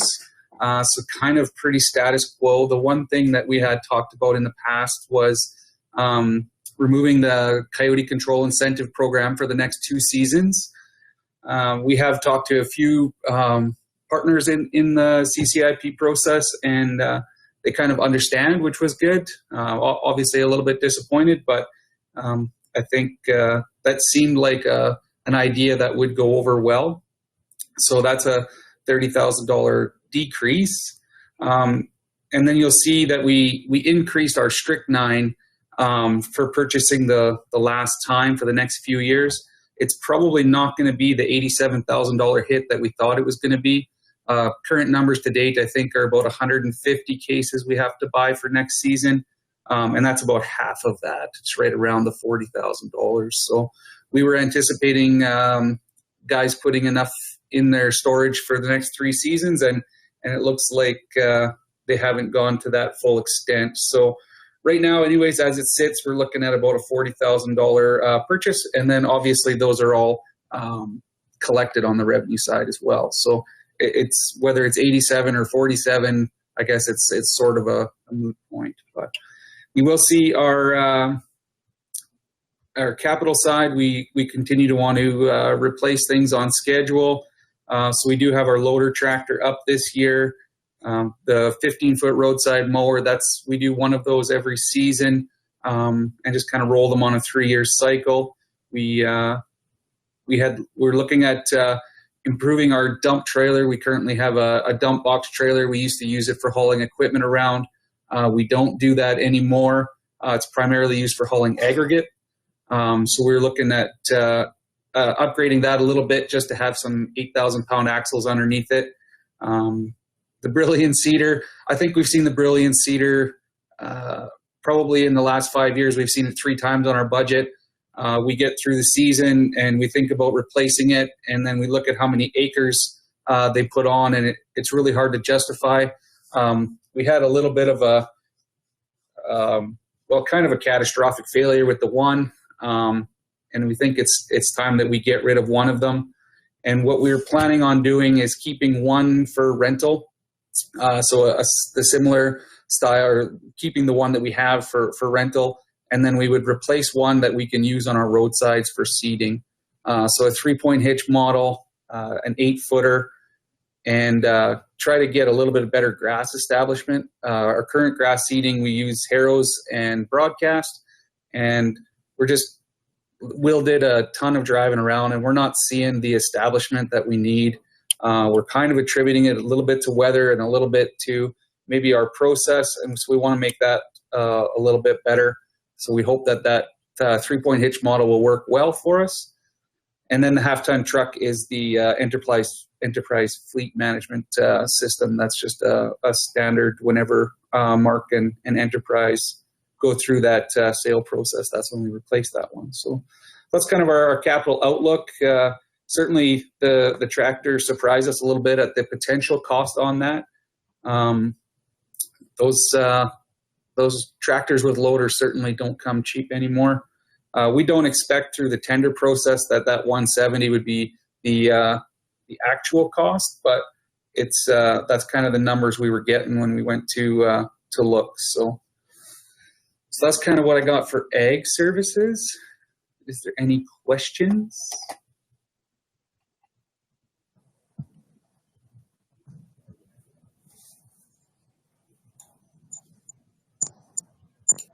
Well, the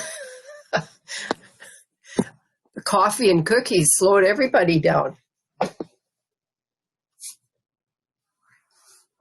So Todd, for the capital replacement, are we able to usually find some of that fairly locally, or is that not always the case? Yeah, when we send our tenders out, we tender to everybody that sells whatever piece of equipment locally. And then some of our bigger ticket items will go to 1 or 2 places outside of our county as well. So I think on the drills, like our John Deere stuff that we have now, it's been split between service locally and Western Tractor for quite a few years. Western Tractor out of Tabor, I believe. They just seem to go back and forth on who is the best price for those units specifically. But yeah, it's anytime we have something we want to purchase, we try locally as much as possible.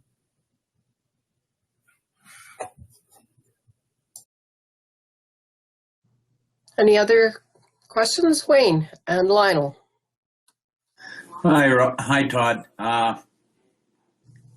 For one thing, I was going to fight you over the Coyote program, but you took it out, so took the wind out of my sails there. On the tractor, now you're just looking at a John Deere, or are you looking at any type?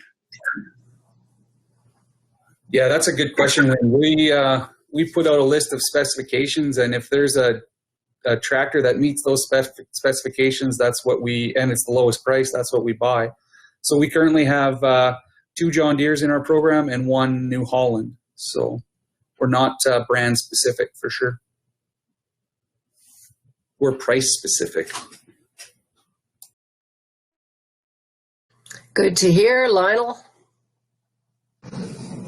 Yes, Todd, you show an increase in the cost of a new tractor. What are trade-in values doing? Do you have any guesses on that? Yeah, it's interesting. The trade-in values, I guess I have a hard time with trade-in values sometimes because I don't believe we realize the whole benefit of that trade. Because whoever we have to trade to, they want to make a few dollars off of that used tractor as well. So if the actual value, let's say, of the used tractor is $90,000, there's a good chance we're not going to get $90,000 for that trade from whether it's John Deere or anybody else, right?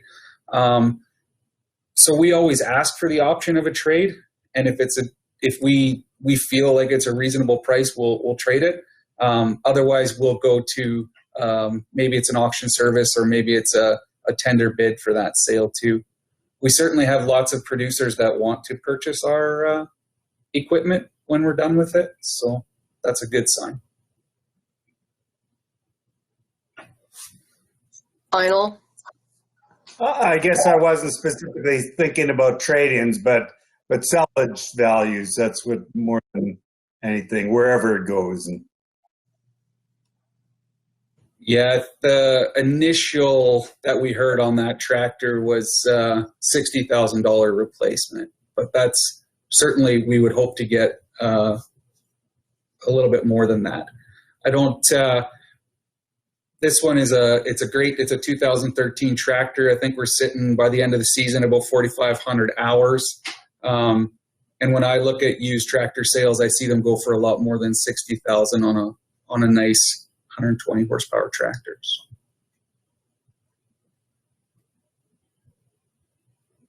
That's with a loader? Mm-hmm. That's just the initial price that we got, right? So That's dirt cheap. it's low. It's low. Other questions? I've heard from people that it's good we're going to try and get out of the coyote business for a while. Yeah, I guess we'll see. We still do plan to count them, so we'll kind of verify good or bad or otherwise soon. Yeah, there's a feeling that the hunters will still hunt, so that's good. Ellen? Yes, Todd, and I've also heard from producers that coyotes are natural predators for the coyotes, and I know the coyotes have gone way up, so I've heard positive things about it, actually. Did you know gophers somewhere in that, Ellen? I think you meant gophers at one point. What did I say? Coyotes and coyotes. Oh, I meant gophers. Yes, the gopher population is so up. And since the coyote is a natural predator, they thought that this might be a good plan that we don't have a bounty on it. So we'll tell. Well, we never had a bounty, Ellen. We always had an incentive program. And I think it is good timing with the loss of strychnine as a control measure. There might be an opportunity to have a few more go that way as well. We'll find out. Yep. Hubie.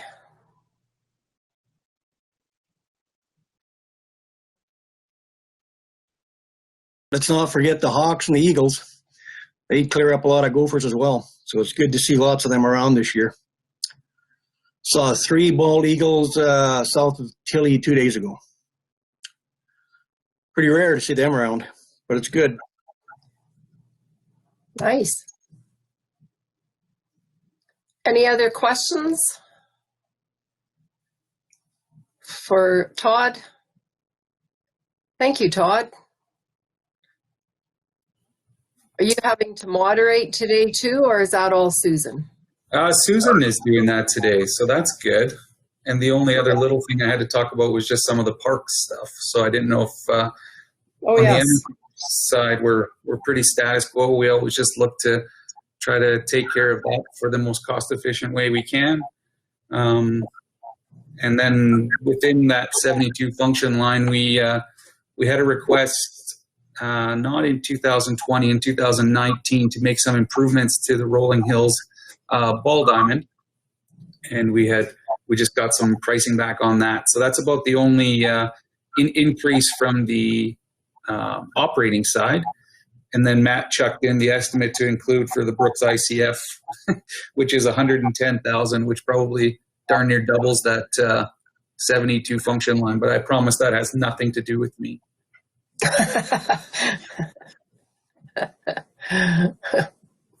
Sorry that I missed that, Todd. That's okay. Questions about that to Todd? And the ball diamond thing is sort of inevitable. I know Kelly and I are on the Pisano Rec committee, and there was an ask for shale for their ball diamonds out of our shared money we do with them last spring. So, all right. Now I think I can say thank you, Todd. Thank you. Now, this is when we're supposed to take a lunch break, but is Roberta around? I am here. Yeah. Awesome. Awesome. Thank you, flexible Roberta, always ready to rock and roll. So welcome, and we'll let you tell us about the IT budget. Thank you, Council. So I included a package for you. It was kind of long, so I got pre-permission from Matt that I can share a condensed version of what I submitted. So I'll just share my screen.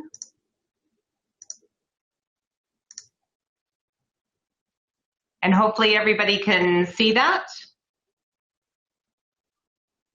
Good. Yeah, we can, Roberta. Good. So first thing I wanted to talk about is to go back to the preliminary meeting and some of the strategies, just to review those that we use, I think, throughout the organization, but I'm going to highlight them for IT, is leverage what we already have, do use analysis. Can we justify to continue using what we have? Effective use of applications. Use the existing budget to bring value, so build on a strong foundation, be proactive, and understand service levels. And at the preliminary meeting, I was asked 2 questions that I wasn't able to answer on the spot, so I thought I'd deliver those answers before we started looking at the 2021 budget. One was, who was involved in the aerial photo partnership? So I did contact Willow Creek, and they sent me a list, which I hope you can see there, and hopefully that answers that question for Council. The second question, and this was actually a really interesting exercise. I enjoyed this. I like data, so I get excited about it. And that was, how many viruses or attacks do we block on our system? So we took a look from 2015 to 2020, and we have blocked 578,493 emails. And from our firewall attacks, 68,120. What was interesting too is how many we allowed and how many we have coming through in total. In addition to the above, we had also blocked over 600 relay attempts. And a relay attempt is somebody trying to use our system to send malicious content or to spam, so that it would look like it came from the County of Newell. So that was a really great question, and I enjoyed the opportunity to look into that. If no questions? Sorry, Mullen?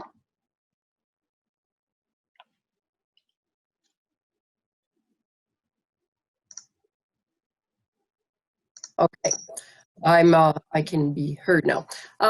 This made me think of something I've been thinking about in COVID, because I don't think I have been keeping my iPad or my laptop up to date sometimes on all the things that we get sent out, and I'm sure I would be the only one of our council that would be that slack. And so it just hit me the other day like I'm probably endangering something, and I'd just like a comment on that. Well, it would be greatly appreciated if everybody did do those updates as soon as possible. It does reduce our risk of having any attack on us. IT is certainly open to assist anybody if they need assistance with that to ensure that gets done. We've really tried to build our preventative maintenance program, and you probably noticed we have increased communications about those things with procedures attached. And hopefully that's to encourage everybody to do that. And the guys keep a pretty good idea, know who hasn't yet, and we discuss how we can encourage it a little more. So if you can, it would be fantastic. It would be a great thing. And okay. And sometimes I get the email from Jordan telling me I need to update my iOS. So yes, it is many of us.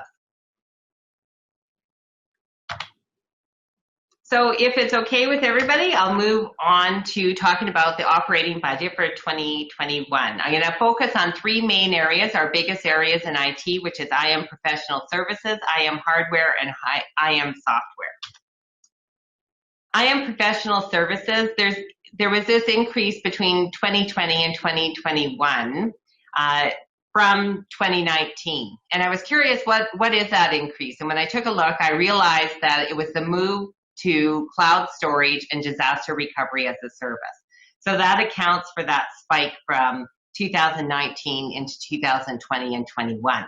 The decrease moving forward is we put in a reduction to professional services for network servers and GIS. I think we've talked about this. I've talked about it previously, if you guys remember, to council, is that was our goal, to start bringing that down and to reduce it a bit. So I took a look specifically at those two things and saw what we had budgeted over the years. And I can see clearly that we have started to bring that down, and we project to bring it down more and more throughout this budget plan. Professional services related to the web map, it's a little more consistent. We've found a lot of value in those services. When we reduced our GIS department or area or function from 2.5 positions to a 1 position, we see that we are clearly utilizing that professional service to progress that program. If we look at IM hardware across all functions, there's quite a bit of fluctuation. I was trying to account for all those differences to understand what they are. A lot of it is to do with the refresh program. And as Mark talked about, there was the one, I was curious about the decrease between 2019 and 2020. And that was when we introduced tablets to municipal services. And he's absolutely correct that we did see a great return on that investment. The amount of time spent shuffling paperwork between locations, trying to track people down to correct things, even just the travel time with a pre and a post trip, and that's not only for municipal services, but for ag services. Being able to have that information directed very timely has made a big difference. So a lot of the fluctuations that you're going to see are related to when the refresh. So we've already kind of changed our refresh time from every 3 years to every 4 years. That's kind of impacted what we've projected out.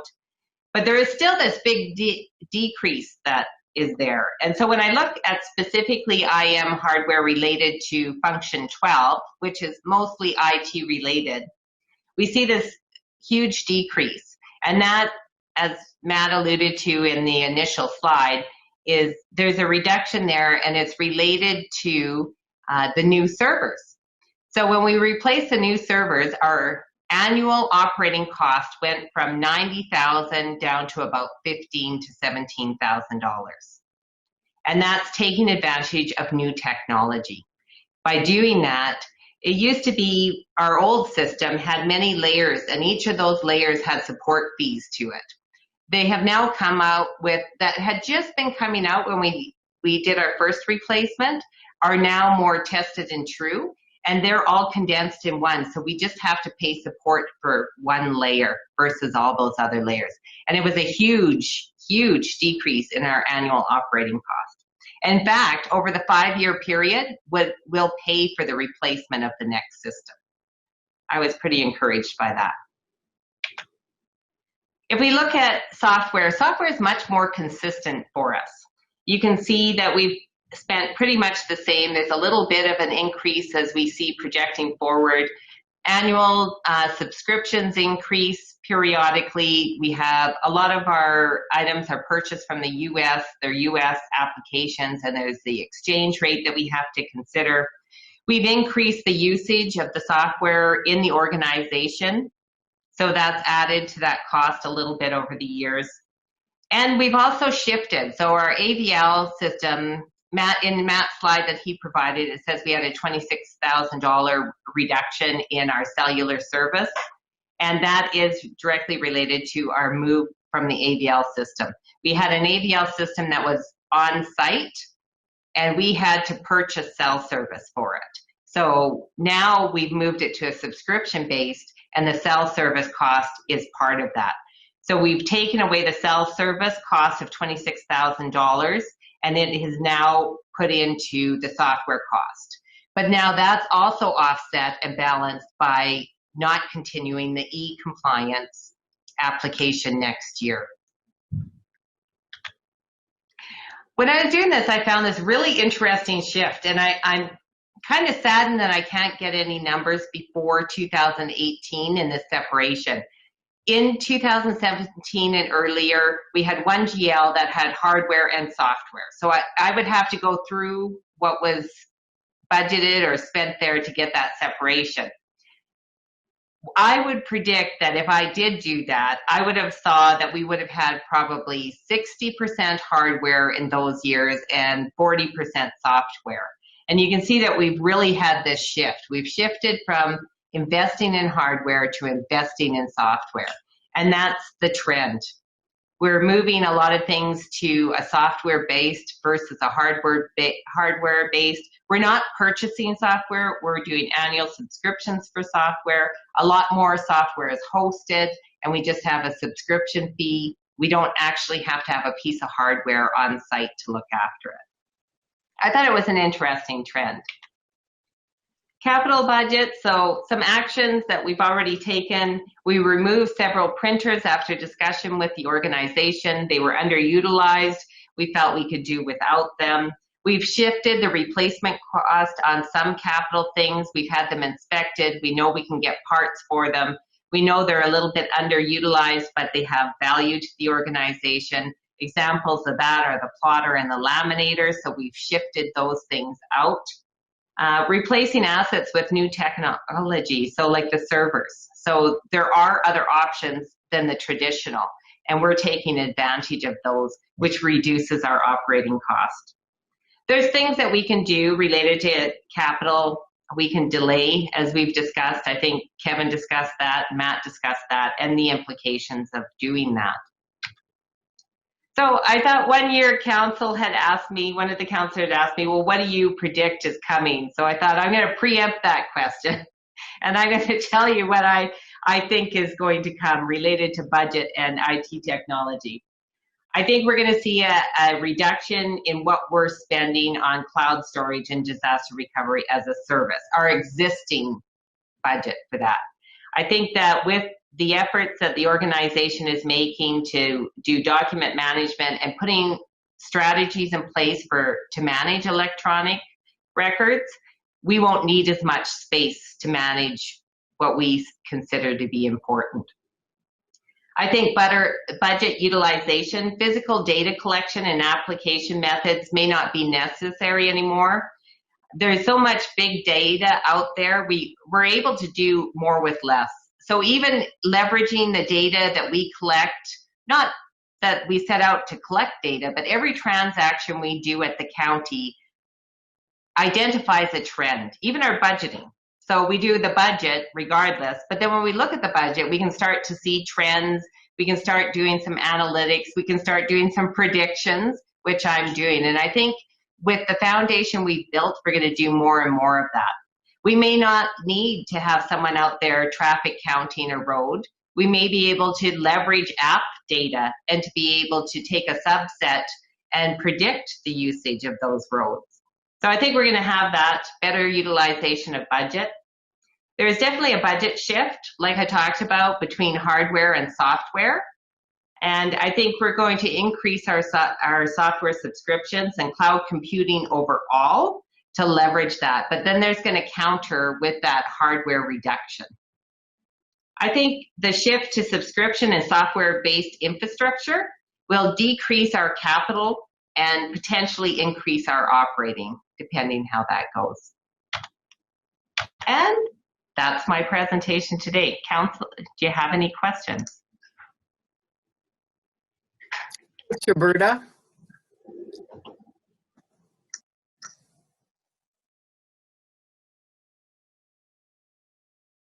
Brian, Ellen? I guess I didn't want to, you did a good futuristic presentation, but I can't let you off the hook that easily. Anyways, I'm just curious with the dawn of 5G, with generation technology, how is that going to affect you, or how does it affect the budget for the county as far as the implementation of that newer type communication technology? the county IT department really doesn't control that. I think it's made available by our providers. So I'm not sure how much, and I'm not an expert on it.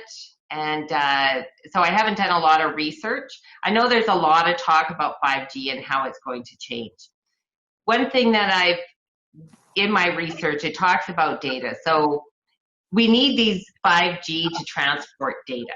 What they're saying is the data that's to come, the big data that's being used, they estimate just to transmit it, not to store it, not to analyze it, but to transmit it is going to cost more than the global GDP right now. It's going to cost us a lot of money. Big data. So they're looking at things like computing on the edge. And what that is to bring that data closer to the source. We had this discussion in directors. We've upped our internet speed, but there's this problem that where we're going to get data and where it travels can be a bottleneck regardless of the speed that we have internally as an internet. And that is a problem. So when we talk about the 5G, I think its purpose is to more efficiently manage the traveling and of that data, that transmission of that data. I'm not sure that we have 5G available, and when it would become available in this area, I'm not sure when that'll be.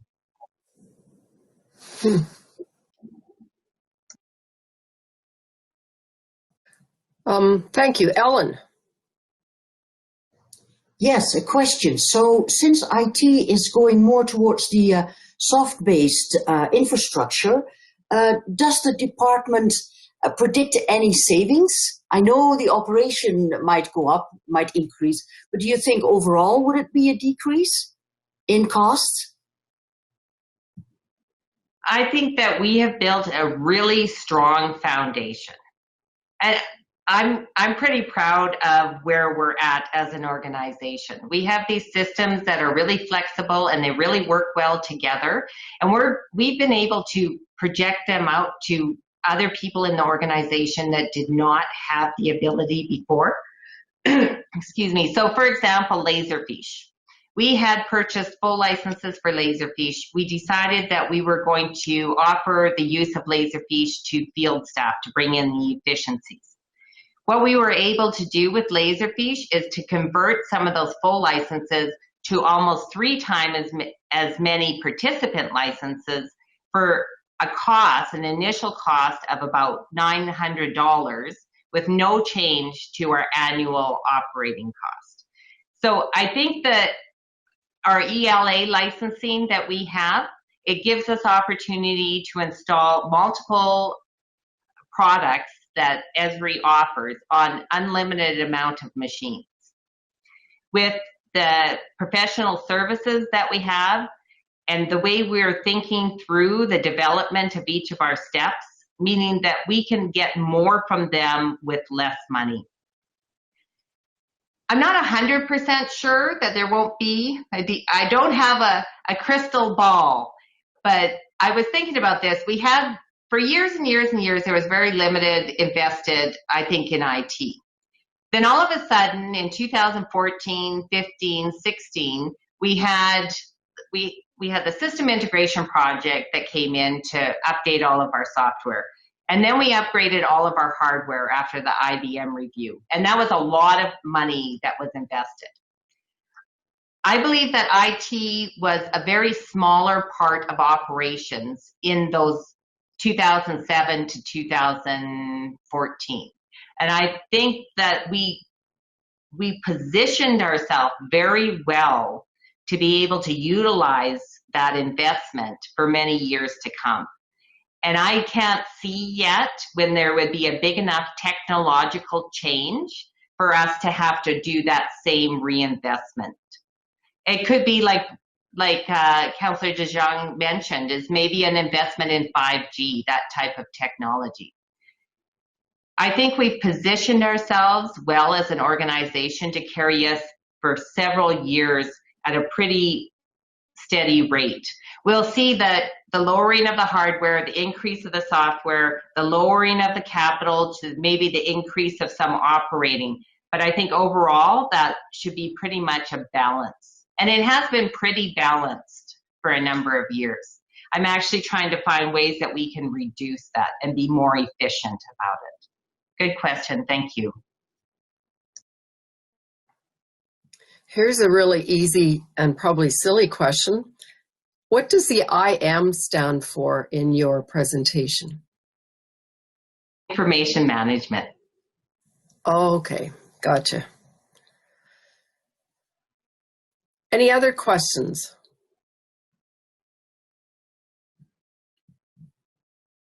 Doesn't look like it, Roberta. So thank you very much. Have a good rest of the day. Thanks. So it's only 11:11. So corporate services, Lane, are you lurking in the wilderness somewhere? If the room 154 is a wilderness, I am there. Good. Carry on. So yes, we can start into corporate safety.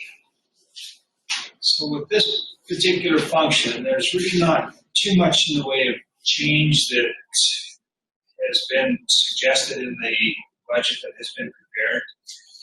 Two minor changes that I would draw your attention to has to do with other general services. You'll notice that the proposed budget under general services for 2021 is actually down by approximately $10,000 over what was in 2020, and that is primarily because of the change in audit requirements. We did just finish the external audits. The results were discussed earlier here prior to the meeting actually starting. But because of COVID, the change in the requirement for another external audit has been relaxed, and we are in a position to enjoy some savings because of that going forward in 2021. The other change to draw your attention to with regards to costs for corporate safety have to do with software for the information under the information management function. We are proposing to eliminate the e-compliance software, which has been in use for the last few years. And the reason for this is that we're actually gearing up to replace that software application internally with a process that is going to utilize and build upon our Laserfish application. So those are really the two main changes that have resulted in some reduction in costs for the corporate safety function. If there's any questions with regards to the function itself, we can certainly attempt to address those at this time. Councillors, any questions? All right, seeing none. Wayne? Okay, the next function to touch on is function 63, community services. So this is primarily the minibus service. And again, there's really not too much change here. In addition to the minibuses, that also include the joint programs that are funded with the City of Brooks, the Safe Communities program. And there is some suggested changes with regards to that particular program. I'm not sure what the City of Brooks is actually planning on their end, but we have carried forward a reduction in scope of funding for that particular function. We're hoping that 2021 is going to allow us to continue operating the service as we have in the past, this being the minibus service.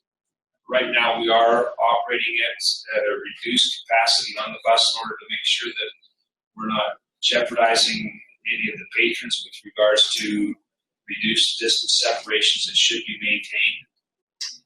We have also, during the past number of months, been getting by with just one operator and has been looking after that service full time. We are hoping to be in a position to move ahead with another casual driver that would provide some relief support for Ann. But otherwise, it's business as usual for that particular service. Any questions?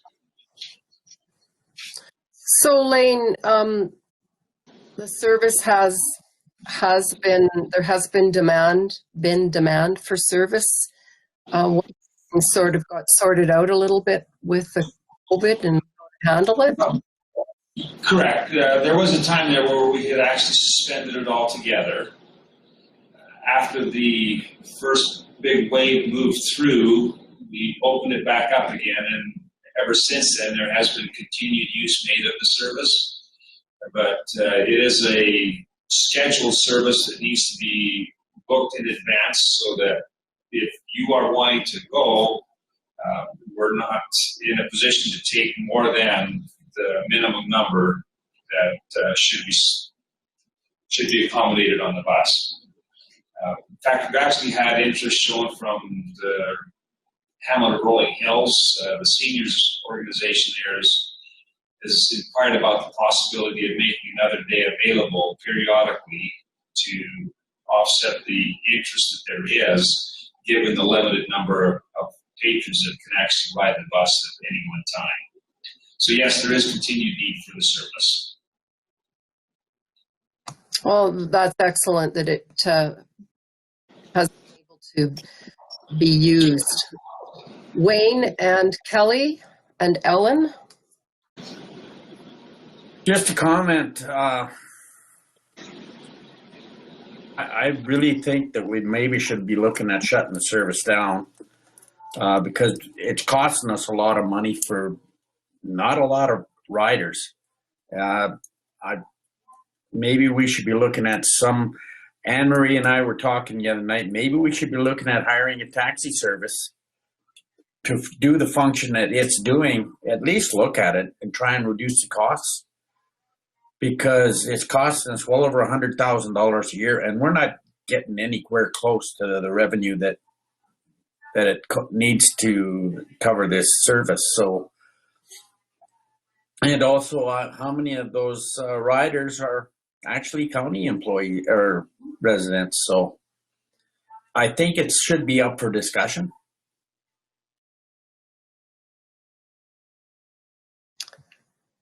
Thanks. It's interesting you mentioned taxi service, because that came up at joint services. Lionel and Tracy would recall in regards to the Medicine Hat city service that we have piloted. And I'm assuming it was because of Mr. Klein's involvement, Dan's involvement in the taxi business, that he sort of quickly kiboshed that there would be any savings. Did he not, Lionel and Tracy, on that? Help. Yes, he was not in favor of even discussing it. And I'm sure it is his personal involvement that probably brought that on. And that was just, just an observation, I guess, and also the concern that there's not a lot of taxis that offer a service for any people that are challenged with mobility, like our handy bus has the access for that. And and of course our handy bus does service our rural residents quite well. But anyhow, other ideas on that question? I guess one thing to be aware of, the question came up as to how many residents are actually using the service. I guess the number of residents is limited. All of the riders that are on the service that bring people from the hamlets into the city, they are county residents. The number of individuals that are using the service from Brooks to Medicine Hat, most of those are city residents, but that program and the costs associated with that program are not included in this budget at all. So that's a separate service that's outside the scope of the county's budget that we're dealing with here right now. But how many?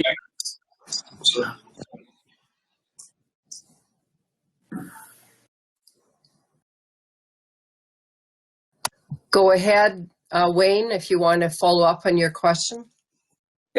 Just how many residents from Bassano, Rosemary, and Dutchess use the service? Bassano has traditionally been one of the heavier use days. I know when we had the larger units, we had, I think it was in the neighborhood of 8 to 10 passengers that were usually using that service from the town of Bassano. It's down in numbers now. I guess one thing to keep in mind is that quite often the seniors that are in Bassano, I think there's probably a case that could be made that a number of them have moved into facilities in Bassano from the outlying area of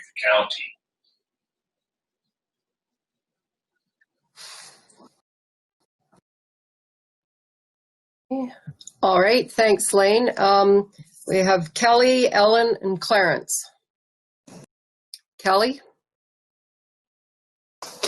Thank you. I wanted to ask a question around the operating income on this bus service. I know that it began 20 years ago around the old transportation grant, and that's how this income was derived from Bassano Rosemary.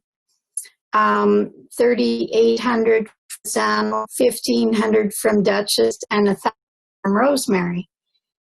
So I'm wondering if we couldn't check with those municipalities to see how much they value service and ask them, because I know these numbers are 20 and 30 years old.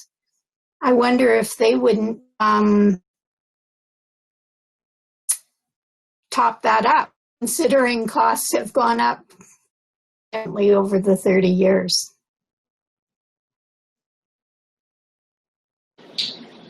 That's certainly a possibility. We could approach them about that. I know that the base amount that those communities are contributing, it was the amount that they used to receive for a transportation grant that was made available to each of the municipalities.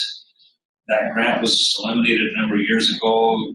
The communities are still continuing to provide that base amount out of their own budgets now. We haven't really revisited the number for quite some time, and it may be an appropriate time to have that conversation with them about the possibility of increasing their contribution.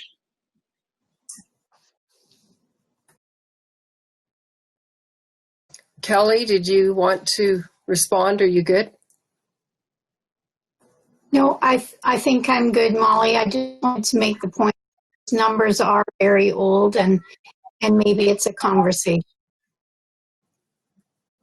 Okay, thank you. Ellen, and then Clarence. Yes, I have a question about if there's a requirement for our minibus drivers to wear a mask.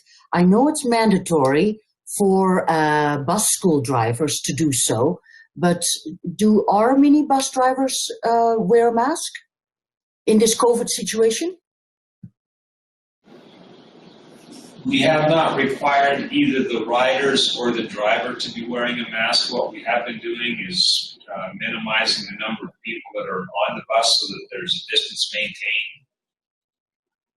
So if there's some concerns with whether or not those measures are adequate enough, we can certainly revisit that. But at this point, have not required masks to be worn by either the driver or the patrons on the bus.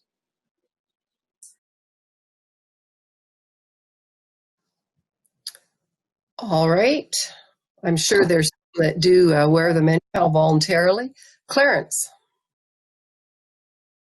Well, I guess Div 1 or Rolling Hills has probably used the service more than anybody over the years. I think it's probably still the case that they're asking for 2-day, once in a while having an extra bus run. So I guess Wayne, if we were to discontinue it, I might have to accelerate my move to Canmore a little quicker, because it might be one time then my phone gets hung on, gets rung right off the wall. So I think, you know, certainly for our area, it's been something that's really been appreciated, and I'd have to really seriously probably say that I think it should be continued, but Rolling Hills is only one of the spots, and I know it's been one of those areas that's really used the service, whether it's because we're mainly seniors in the hamlet, or whether it's because of the longer distance that it is to Brooks. I don't know what it is, but it certainly has been for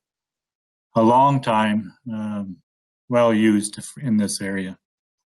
Just a comment. Thank you for that, Clarence. Anne-Marie. My question is about Safe Communities Facilitator.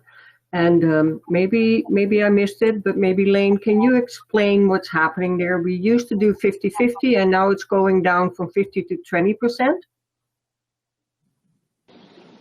We're going to have to touch base with the city to just see what their long-term plans are for that program. I guess I don't have much in the way of detail to provide at this point.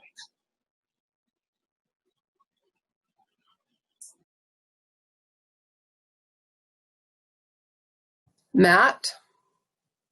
I can comment on that. So wherever you see ICF Brooks, these are where the numbers have been proposed to go as part of our updated agreement with them. These are just estimates. That agreement is not in place, but I wanted the numbers to be in front of council so you could see where things would be headed if we were to approve that agreement where the numbers currently stand.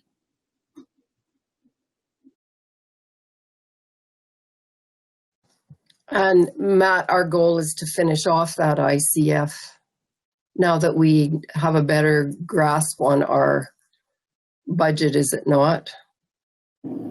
Yes, we had kind of shelved it as we were waiting for the clouds to clear on this assessment model review, and now that that has given us a bit more certainty where things are headed, it would be nice to wrap that up with the city. Thank you. Other questions? I just want to echo Clarence's opinion. I think that our handy bus has always cost us money, and it always will and it is an important service for our seniors, and I don't want to be part of a decision that says we're not going to have it anymore either. Other comments or questions in regards to community services? All right, we'll carry on. Lane, please. So the next function would be function 64, economic development. And again, this is coming right out of the arrangement that we have primarily with the city of Brooks. And I think it would come back to the comments that Matt has just shared with regards to the overall ICF agreement that is being worked on with the city. Not too much to report in the way of changes there. Recreation is function 71. Again, the changes in this particular function would reflect the fact that you now have an agreement with this town of Sano. We anticipate one with Brooks, Rosemary, and Dutchess falling into place. And then each of the outlying recreation boards continue to be funded as they have in the past under this arrangement. So not much in the way of changes there unless Matt has some additional detail with regards to the status of the agreements that are being worked on still with the city of Brooks. We did just finish the one with Rosemary, of course. There is one yet to finalize with Dutchess.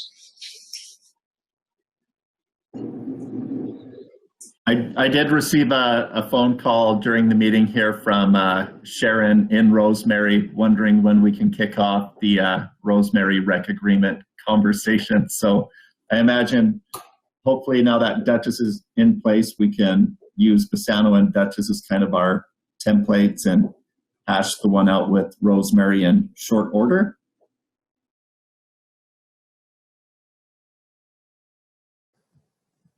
Thanks, Matt. Any other questions? Okay, go ahead, Lane.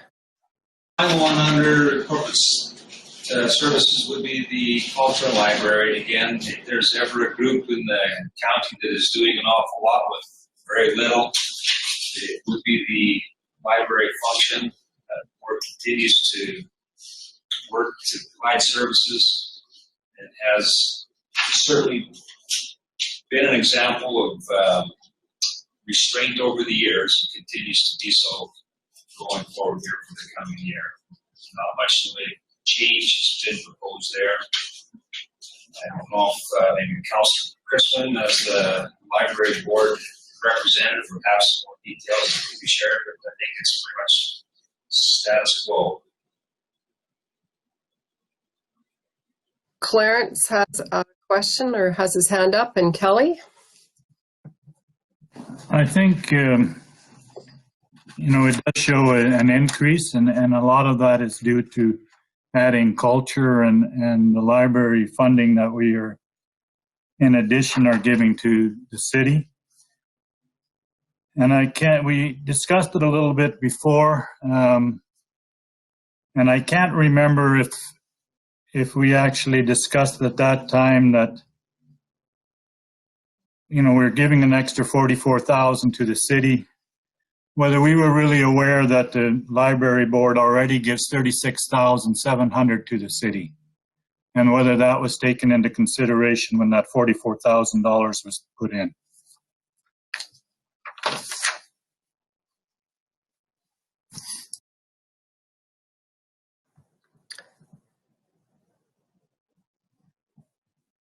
So that's a question, Clarence, for your yeah, I'm still having trouble with the 44. And I know I was overruled last time, but I can't remember whether people were aware of how much we are already sending to the city. Maybe Matt can respond, and also has her hand. Yeah, the 36 was taken into account. The 44 would top that library funding piece up to 20%, that 20% level.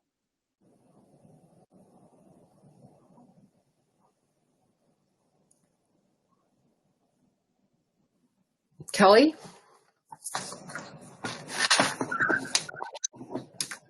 Yeah, and just to remind you, I struggled with that as well, Clarence. I know that Matt had an answer for us when I was to one that I could give to our volunteer library boards who are receiving stable funding, but also that we are able to go into the city library for extended services or possibly increased services in the city library. That's one point I wanted to make. The other point I wanted to make is that our Newell libraries, all except for Brooks, have put in for stable funding. For zero increase funding. So all the Newell libraries, again, except Brooks, put in same budget as last year. And the other thing is that I wanted to point out that Shortgrass dropped it by 5%.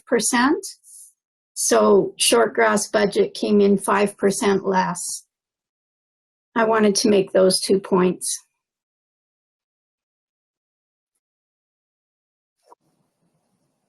Okay, Clarence? I guess the other thing I'd like to point out, and the point was made that our libraries out in the Newell area are not open as much as the city of Brooks. And yet we have total access to the to the Brooks Library through our satellite libraries. And even though the libraries may not be open, I have a feeling that most volunteers are there a lot more than what is shown when, as far as hours are concerned, that the libraries are open. And I guess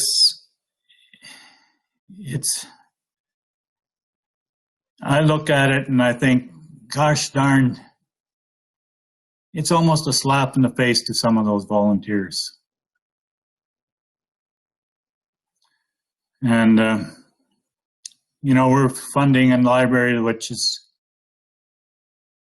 doesn't operate the same way as ours do.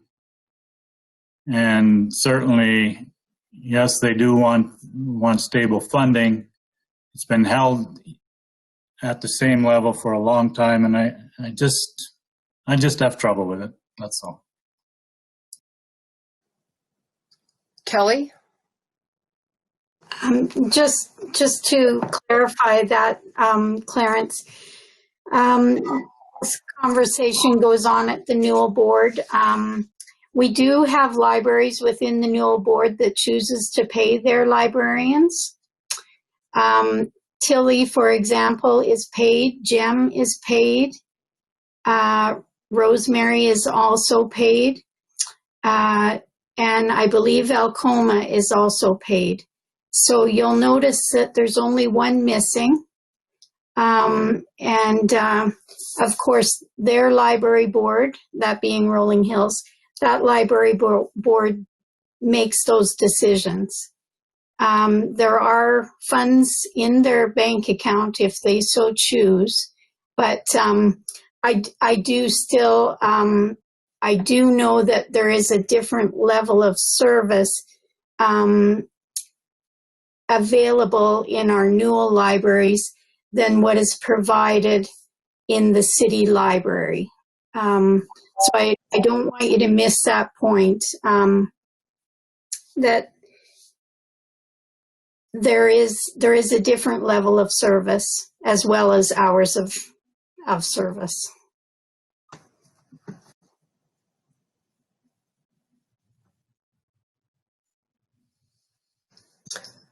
Any other discussion? Ellen? So this $44,000, is that written in stone? Apparently, Matt was saying it's based upon the 20%. Does that have anything to do with our ICFs, or is this a separate file? Because if they already get $38,000 or $36,000, that's a significant amount in my $44,000.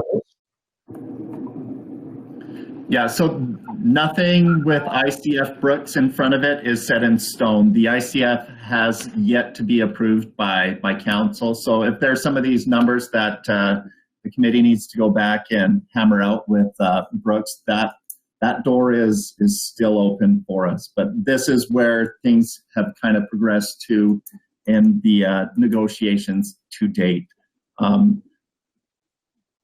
The basis for the cost share in the ICF is 20% for most of the service areas.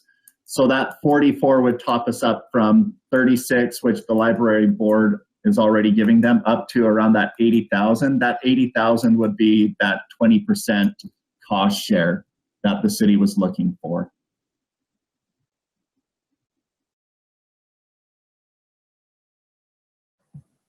Well, in my view, it's too much. So I think we can still negotiate then on that amount of money, can't we?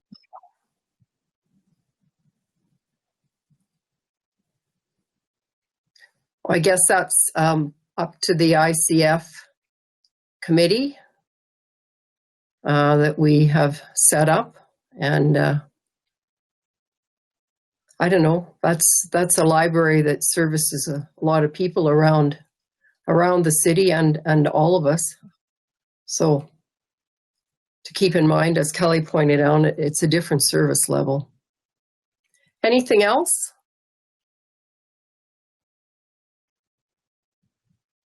think that's it for corporate services function, unless there's something else from Matt's perspective that we need to touch on, but I think that's it.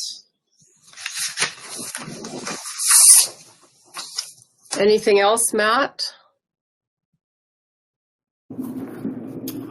I think the only other functions listed there that we missed, we're waiting for Stuart, who was scheduled for after lunch.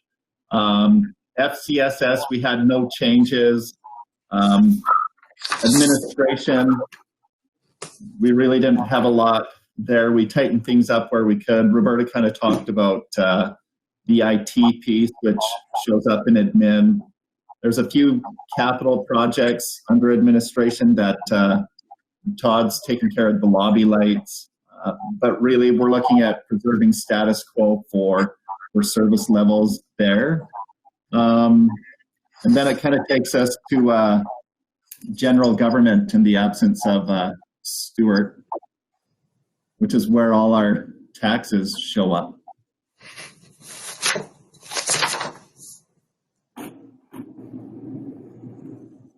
Unless there were questions on any of those others. I guess maybe I missed legislative too, and legislative you'll see an increase, and that's just due to the election that we're expecting in 2021, and get a crop of new hardware for council and contract and services for some support on running the election.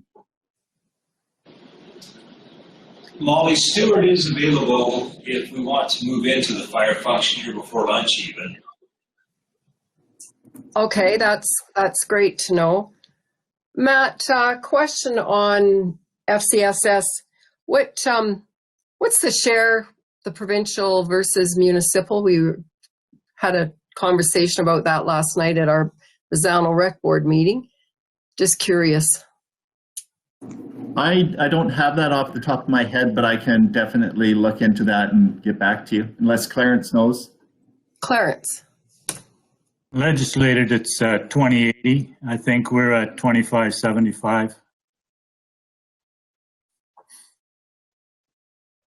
Roughly. Thanks, Clarence. Anything else? Otherwise, Lionel? Yeah, Matt, you mentioned those lobby lights. Just a clarification of what you're planning to do there, or what is planned to do. I wonder if Todd's listening in, if he'd jump in. That's a facilities project there. I think they have a plan to change. Oh, there's Todd. Perfect. I'll stop talking. Yeah, thanks. It's a really good question. It's been on the list for a while. We just keep pushing it out until more of those lights go. They're T5 lights. They're good enough lights. The problem is we have to get a specialized hoist in just to change out the light bulbs themselves. So what would be ideal is if they were on some sort of cable systems, they go up and down, so they don't have to bring a hoist in out of Calgary. Something that fits through the front door, or something that can reach over top of all the desks there. It was a really, maybe something we missed in the design of the original building. But we keep pushing it out. I think there's only, I'm going to say, 4 of the light bulbs out right now. And it's probably one of those things that we hope can get pushed out again. We just don't want to spend all that money to bring in that specialized equipment. So the idea was to bring in the specialized equipment once and change them to LED fixtures instead of just changing light bulbs out for a short-term period, if that makes sense. But we hope we don't have to do that in the short term. But it is, we expect to have to do it eventually, I guess is why it's there. It just was something we never moved with the discussions with Matt this year.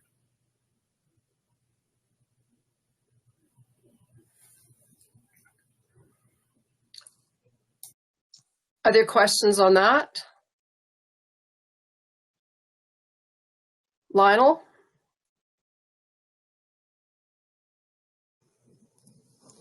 I do have one other question on parks and programs, and it's just my absent-mindedness that transfer to organizations of 111,000. It's on page 70 of the binder. I read it somewhere once, but today it escapes my memory. And just, could somebody give me a reminder of where that is, what that money is? That again is related to the ICF with Brooks and them wanting you to pay for 20% of their main parks. So taking care of the skateboard park, Duke of Sutherland, where the splash pad is, the West End with their baseball diamonds, the quad ball diamond, and I think the last one that was in there was the walking trail around Lake Stafford. So that's what that 111 represents, is 20% of those costs.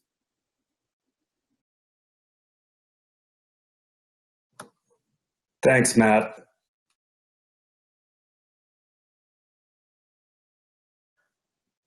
All right, any other random questions?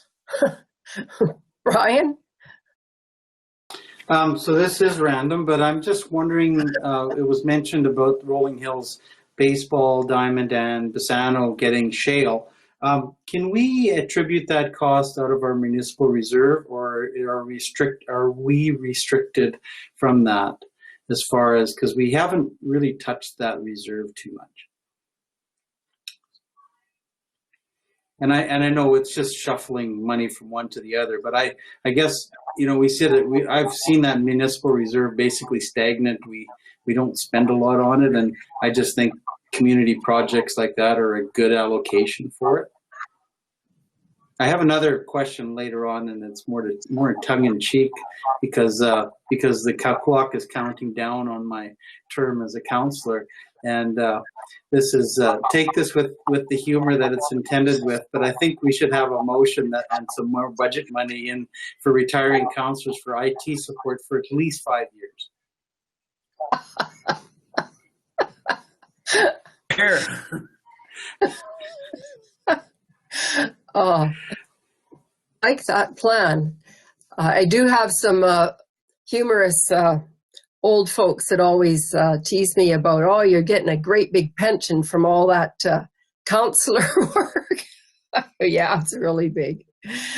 Matt, going back to the municipal reserve question. I like it. That would, I think Lane can comment different, but I think that would be an appropriate use for the municipal reserve. So I'll earmark those that way. It's funny, I just thought about that in the middle of the night not long ago. I thought, wow, no one's used that. And that, I think, came across because of our regional enhancement that we did, and also with our rec agreements being more generous, I suppose, but it is there. All right. If there's nothing else, we can move to, okay, is it just, or we could dismiss or recess early for lunch and then come back at 10 to 1 instead and start off with Stuart, perhaps. Would that work for staff and councillors? Getting some, oh, Claire, Brian, you had a question? Well, I'm just wondering how much more time we need, because if it's only half to 3/4 of an hour, I mean, I'm fine with punching through until we're done. But if we need more time, then I would support what you're suggesting, Reeve Douglas. Well, I always think that we never know how much time we need. It depends on where the conversation goes. So looking at, the last part of this discussion is in fact on tax rates. And so I think we'll take a break maybe. I saw people quite happy to do that. So yeah, we'll do that. And then, so we'll come back, it's at 10 to